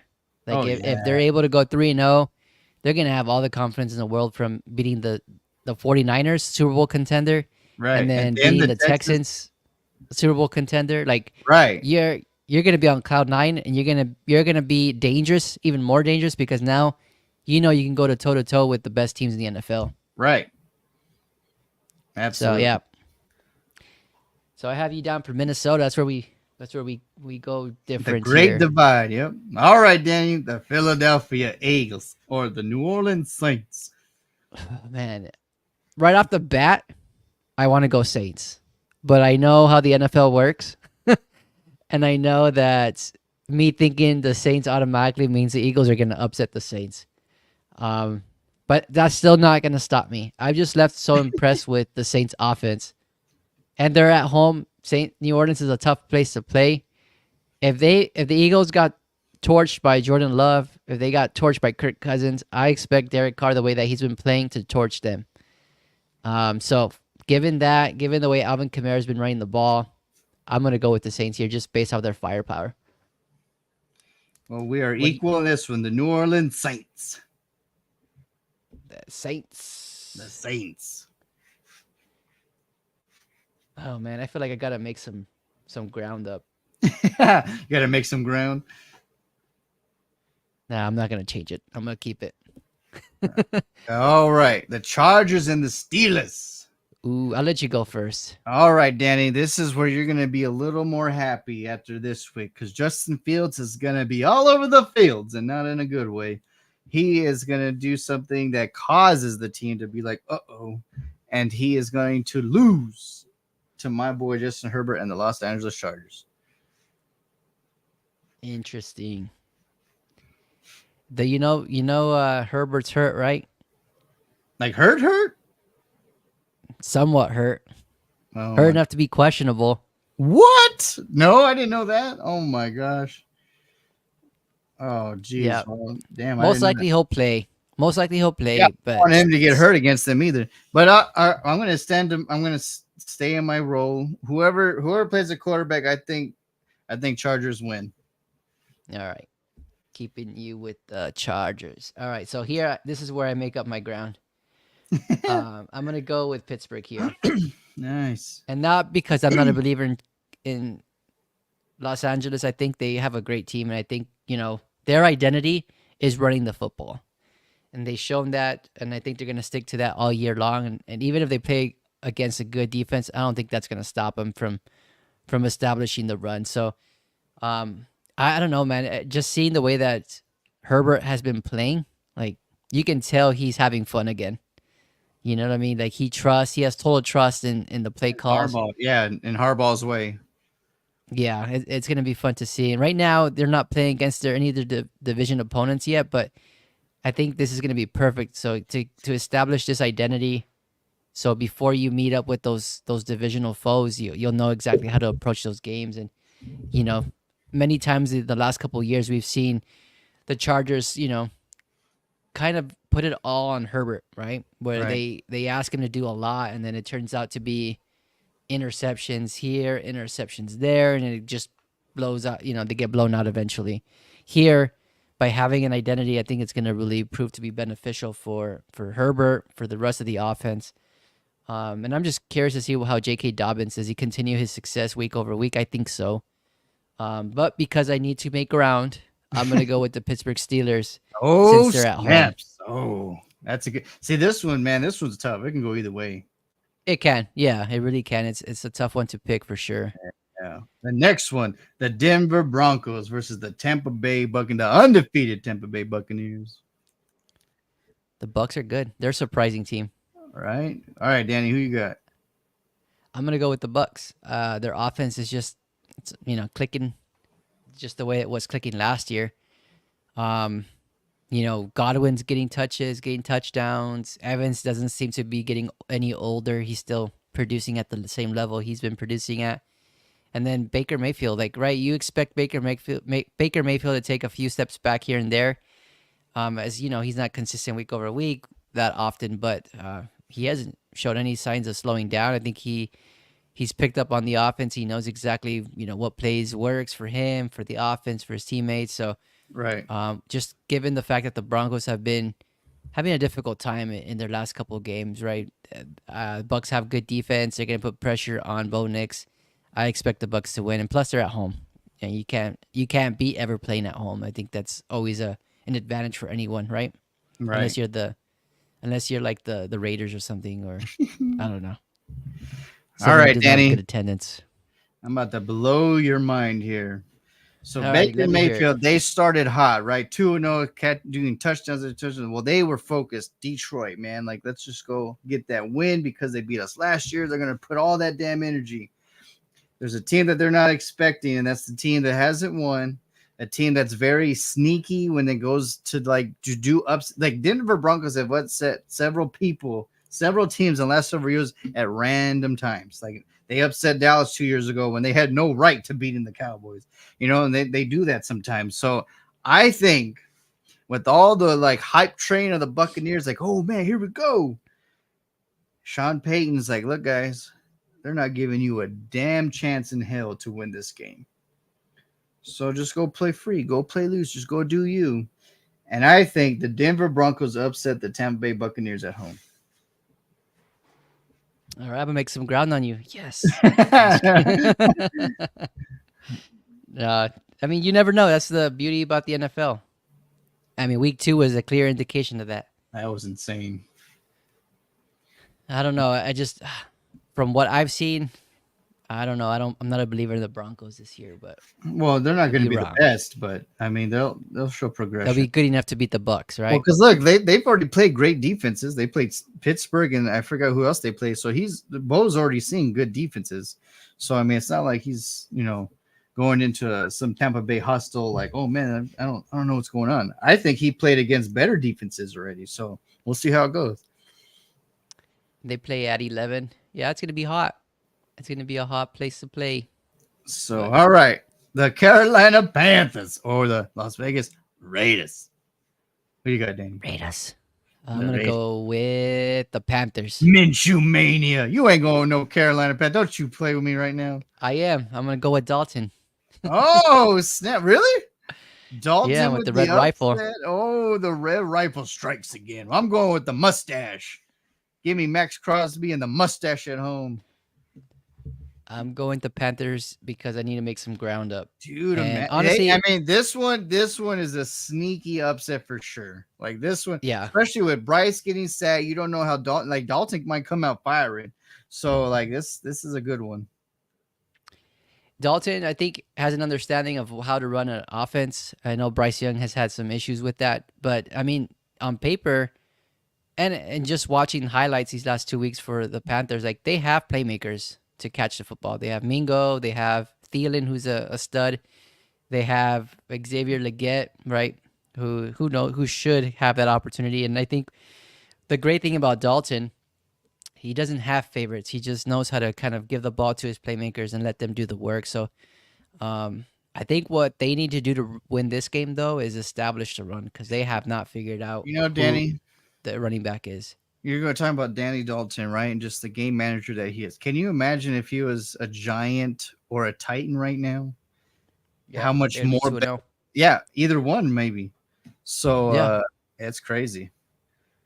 But oh man, so Raiders and Panthers. You going Panthers? All right, that's gonna be a cool one. All right, the Dolphins and the Seahawks. Woo, buddy. Dang. Dolphins and Can Seahawks. you 3-0 imagine Seahawks. the Seahawks going 3-0? That is wild. So yeah, I'm going Seahawks also. Seattle. Yeah, I mean, if Tua was back there, I'd pick Dolphins, right? Yeah, But I oh, think, yeah, it would be a lot closer. yeah, definitely. But I think I was going to mention this earlier, and then we just kind of went through other topics and conversations. But before the season started, we talked about the Bills being the weaker team in this division because of all those subtractions up to their team. Well, Right, it turns out now, looking at it, after 2 weeks, it seems like the Dolphins are the team that's hurting the most because of all their subtractions, right? right. On defense, they're hurting. They don't. I mean, they just can't establish a line and good pressure consistently. And that's honestly why they couldn't stop the Buffalo Bills last week. You lost, And then, you lost Wilkins and Van Ginkel. yeah, and you lost a linebacker in Jerome Baker, and you lost Jeez. who was their safety? I mean, I forgot, but yeah, they're hurting right now, and now with Tua being gone, like this might just be the end of their season Right. because I don't know how Skylar Thompson's gonna be able to run that Right. offense. And then Tyler Huntley doesn't know the offense well enough to do it to this week. I mean, he has to be like probably next week, right? So yeah, Yeah, it's dire need for Miami right now.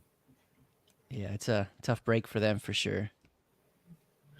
Woo, this one's All tough. right, Oh my god, it depends what Texas team shows up. Here we go.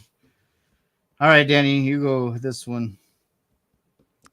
I'm gonna go with the Ravens. I can't see them being 0-3.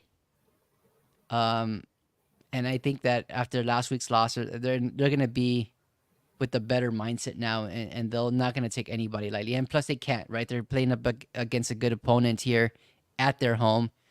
But to your point, like we mentioned, establishing the run is going to be key for the Ravens. They need to establish the run, play off the play action, and then get it to your home run hitters, whether that be Zay Flowers, whether that be Mark Andrews or Isaiah Likely or whoever. Give them an opportunity to make those big plays, but establish a run with Derrick Henry and see where that takes you. I mean, you Right. can't do any worse that you've been doing these last 2 weeks. All right, so I'm going with the Dallas Cowboys, just hoping that the real Dallas Cowboys show up instead of the one that hibernates and just chills out. Because if that team shows up, yeah, we'll be the guys that we're supposed to be. So I'm picking the boys at home because they're pissed and whatever else that they want to say. But yeah, I think they come back and bounce back, and then the Ravens, damn crazy 0-3. I know It's it's so crazy, and you weird look. too. Like, because I remember at the beginning of the year, I was like, man, if we could just weather the Ravens game, we'll be 3-1 or Yeah, 4-0. And then now I'm like, we just got our ass beat by the Saints. Like now I'm like, are we gonna be 2-2 or 3-1? Like what the hell? that just shows you like the The crazy. NFL, Yeah, that the NFL it can be dictated by injuries, by anything, suspensions. yeah, Yeah, anything. weather. Yeah, you just never know. For people that are getting taken lightly, like everyone's like, oh, the That's why Saints, you don't look the ahead. Saints, yeah, the Saints beat the Panthers. Like they're nobody, and then they're like, "Pew, pew, pew, we'll show you. But Yeah. so the next game, the San Francisco 49ers versus the Los Angeles Rams. I was just gonna say though, you mentioned the Ravens being 0-3. Wouldn't that be crazy to see the Ravens be 0-3 and the Rams be 0-3 Oh, after snaps. So like you're you so you you're picking the Niners. yeah, I'm picking the Niners here. Even though I picked the Ravens before that. I'm picking the Niners just because of all the injuries to their wide receiver core. Like yes, they still have Matthew Stafford. Yes, they have a good running back, committee with Blake Corum and also Kyron Williams, but without having, I mean, we talked about it, right? We talked about having that chemistry with your receivers, and you're asking a lot from those third stringers, fourth stringers that were once on your practice squad and are now your starters for this week. It's going to be tough. Like, there's just you can't really depend on them, even though you're at home. But the bad thing about the Rams, and it's the Rams, it's the Arizona Cardinals, like, their fans do not really show up to their games, and I don't know if it's the proximity of LA or everybody likes to go to LA for travel for vacations, but we know the Rams, the 49ers and Rams game is going to have a ton of 49ers fans. It's going to be like a home game for them, I would Right. imagine. And when you're already dealing with like a 50-50 crowd in your home stadium, I think that's just that's a tough hill to climb up. Sheesh. And now you don't have your receivers, even difficult more. It becomes steeper that hill. So yeah, I think the 49ers bounced back after losing to Minnesota last week. And I think they're firing on all cylinders on both offense and defense, even without uh, you know, McCaffrey-less 49ers offense And Debo Samuel. and Devo Samuel. All right, It's Danny. true. This is We where the lagging of the Super Bowl hangover and the like. This is where it's gonna really start showing. No McCaffrey, no Debo, whatever. The Rams get the upset win, and it's gonna be like a daunting like field goal, like let's just get out of here, and then they're gonna kick it to win it, and the Rams are gonna get their first victory, and then both teams are gonna be 1-2. 1-2, huh? And Seattle will be looking pretty at 3-0. Is that what you're saying? Yeah, yeah, damn, and then we gotta wait to see the Cardinals playing too. They might be 2-1. Jesus, that's True. crazy. That's true. All right. Oh, Oh, what do you know? They're right there. oh, oh. Slow down the roller coaster because yeah, I don't pick them be yeah, I'm going Detroit here. Yeah, I got to go Detroit as well. All right, so 1-2 I think then. I think it was nice to see them perform the way they did against the Rams, but I just don't see that happening 2 weeks in a row. Not Right, the magic that we saw this past week, especially because it against the was Lions. magic. Right. Like everything was working for that offense. So, we talked about Kyler Murray kind of going through the pocket trying to find the open receiver, and sure enough, bam, a dime to the end zone. Like I don't see that in this Lions defense. Plus, he's gonna be that pressure coming from the ends. I don't know, man. It seems And like what's and you have a Lions team that's pissed because they just lost. in the fashion that they lost in. Right. And then, yeah, I agree with you there. Not much more to say there. Yeah, Lions on both accounts. All right, what's Well, next? Oh, this one's gonna be so good. All right, Dan, you go first. um, I'm gonna go with Kansas City here. I don't know. I just don't going toe to toe with Patrick Mahomes. It's doable for the first two, maybe three quarters, but then that on the fourth quarter, I trust Mahomes more than I trust Kirk Cousins to get me a win.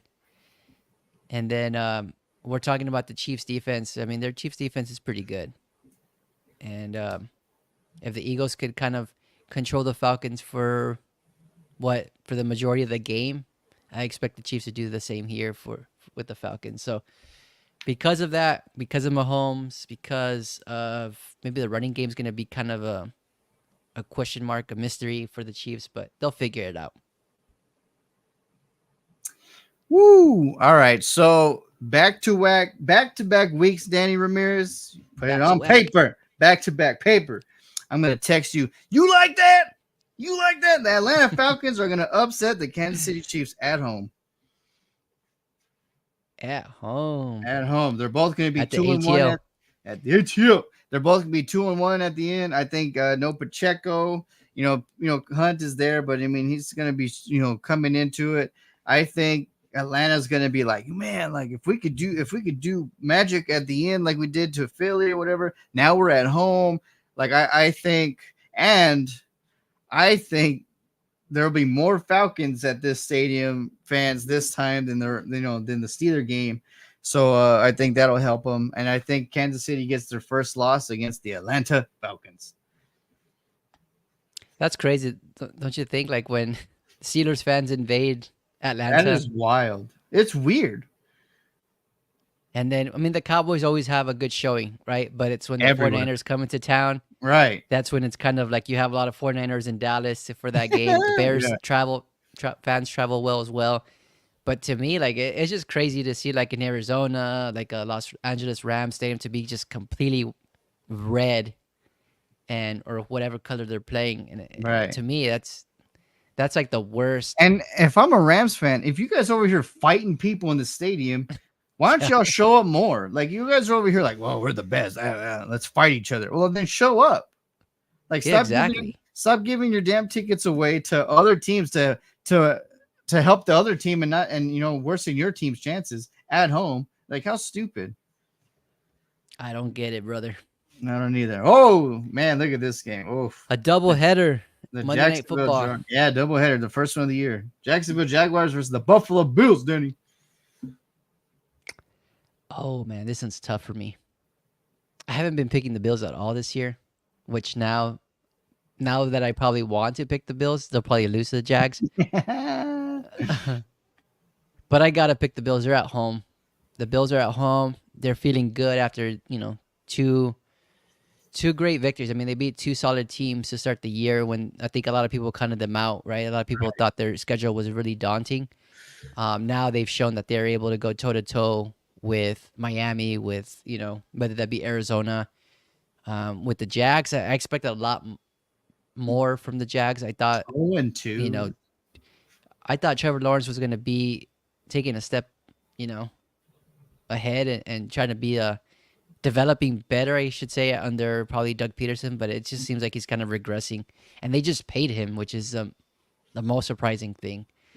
Their running back game is not established. ETN, I don't know. You just don't know what you're going to get from him week to week. So, yeah, I think I'm just talking myself out of picking the Jags, and I'm going to go with the Bills for this one. All right, let's just come back to reality and come back together as a family. I picked the Bills at home. Like they're already riding high. I think had both of them been 1-1, I would have maybe went more towards Jacksonville. But like Jacksonville is just so disappointing. Like they're the ones that scratching my head as a team. Like you said that earlier. Yeah. Like which team is scratching? I'm like these guys should be way better than they are. I don't know what they're doing. I don't know what Lawrence is doing. I haven't seen a game, but now I get to watch a game because it's on prime time. So I'll watch that game and see what I can evaluate. But apparently he's not showing up big. And then yeah, so I picked the Buffalo Bills at home. I think though, like we're talking about the Bills, right? Their youth later on when it comes to like the nitty and gritty, I think that's when it's gonna show. Yeah, But I right, but agree with right you there. now it's young and fresh, and the season's early. Like, yeah, it's like, all right, let's just go ball out and have fun. But that secondary, like, yeah, the defense later on when that youth is going to show when it comes push to shove. But Yeah, Buffalo at home. me too. That was easy. Now let's close it out Oh, with Commanders and Bengals. oh, This this is is tough. another easy one. Oh man, this is tough for you. This is tough for me. Oh snaps. Okay, who do you go then? Who do you got with? Uh Man, I think the Commanders score 8 field goals here and win. Just kidding. Man, I was just so hyped with Dan Quinn, right? I think that's why I'm struggling with this game so much because on paper, again, we're going to paper. Um, they did a lot to just improve their team. Yes, probably the most head scratching move before the season started was trading Jahan Dotson, who is now like non-existent in Philadelphia. But still, like they have Eckler. I mean, they use him here and there. They have Brian Thomas, who's actually probably outproducing Eckler at this point. And then you have Terry McLaurin. You have, I mean, that's all I know. That's all I know on offense. And it seems like Jaden Daniels is doing enough to win games at least, or keeping you in the game, right? He's not turning the ball over. But it's like again, there's just no really strong player for him to depend on other than McLaurin. Right, Like there's just nobody there, and I think that's what's going to cause him to have those up and downs with each week coming forward. But yeah, I think the Bengals just being 0-2, the way that they lost last week, I think is just going to motivate them um, to not lose another game. They should be 1-1 at the least, right? But I think right. here they bounce back and um, kind of get their season back on track. And it's weird because the Bengals are used to starting 0-2, and they've been 0-2 That's the so last couple weird. years. Last 3 years straight. Yeah, and they turned it around. They figured it out. So I expect the same here this That's year. so weird. So this one's not hard for me just because of the youth. I like the coach. I like Jaden Daniels. I like where Washington's heading for my Uncle G, my godfather. But the youth is just going to show up week to week. Like it's just you beat the Giants. You beat them with 7 field goals. Like get a Burrow. Even he pisses me off. Get a Dak Prescott. You know what I mean? Get someone that's going to score points at least. So yeah, Bengals I think will get back on track this week and beat the Commanders, and they'll be 1-2, both of them. 1-2. Well, that was easy for you. I think it's that Cowboys hatred for the Washington. No, it's just the youth of the team. Like I just can't trust them right now, especially on prime time. Like I don't know. Yeah, that's a good point. Good point. You swayed me there. Ooh, all right, Danny. Woo, this is fun. Good times. Week 3. Jesus, we're almost a month in. Stop it, Jesus. Come on now. I Oh, know. I just wish I could win in fantasy. Like, just give me some cash. You know what I mean? Like, there's dudes like that is luck because like you talking about like when you draft in real life and get things together. Like, fantasy is so like if you do it week to week, that is such luck because it's one player that doesn't like necessarily gonna like be some on a lot of people's target, and then one guy's like boop, and then that dude shines out, and that's how he wins. And it's like, dude, like why can't I get that lucky one time? But Yeah. yeah, That's the difficulty about fantasy football is there's just again so many factors that play into that performance for that one player. It could be the weather even right. playing dictating the outcome of that player's performance. But yeah, no, it takes a lot of time, a lot of research, a lot And of what's overthinking that yeah, sometimes that's screw you that's over. my problem is I overthink it. And sometimes I'll have a perfect lineup and I'm like, no, no, no, no, no. This person will be better right here. And then I'm like, oh my God. I should have just kept the original lineup. Uh And all your points are on the bench. Yeah, that's the right, worst yeah, they're feeling. just I saw one guy. I think even Adam Schefter shared the thing, but the one guy's fantasy team, like he's doing like a league, like his whole team is injured. Jordan Love, Debo Samuel, like literally everyone that he picked as a starter is hurt right now. I was like, damn. Dang. Yeah, I was like, Uh, sheesh. you're screwed there. You can't release those Yeah. players because they're top quality players. Yeah, because you release them, someone else will pick them up right after, and then they'll start them later. Exactly. Sheesh. Oh man, well it's been fun, Danny. Like always, man. This is crazy. The pandemonium of Week 3 is about to begin tomorrow with the Jets and the Patriots. Oh man, so I'm excited. I hope you have a great week and weekend, and thank God we got the football. You too. Even though we're not in the same city anymore, like it's still fun to be talking football through text and kind of recapping everything that happens Oh, on Sunday or absolutely. Thursday.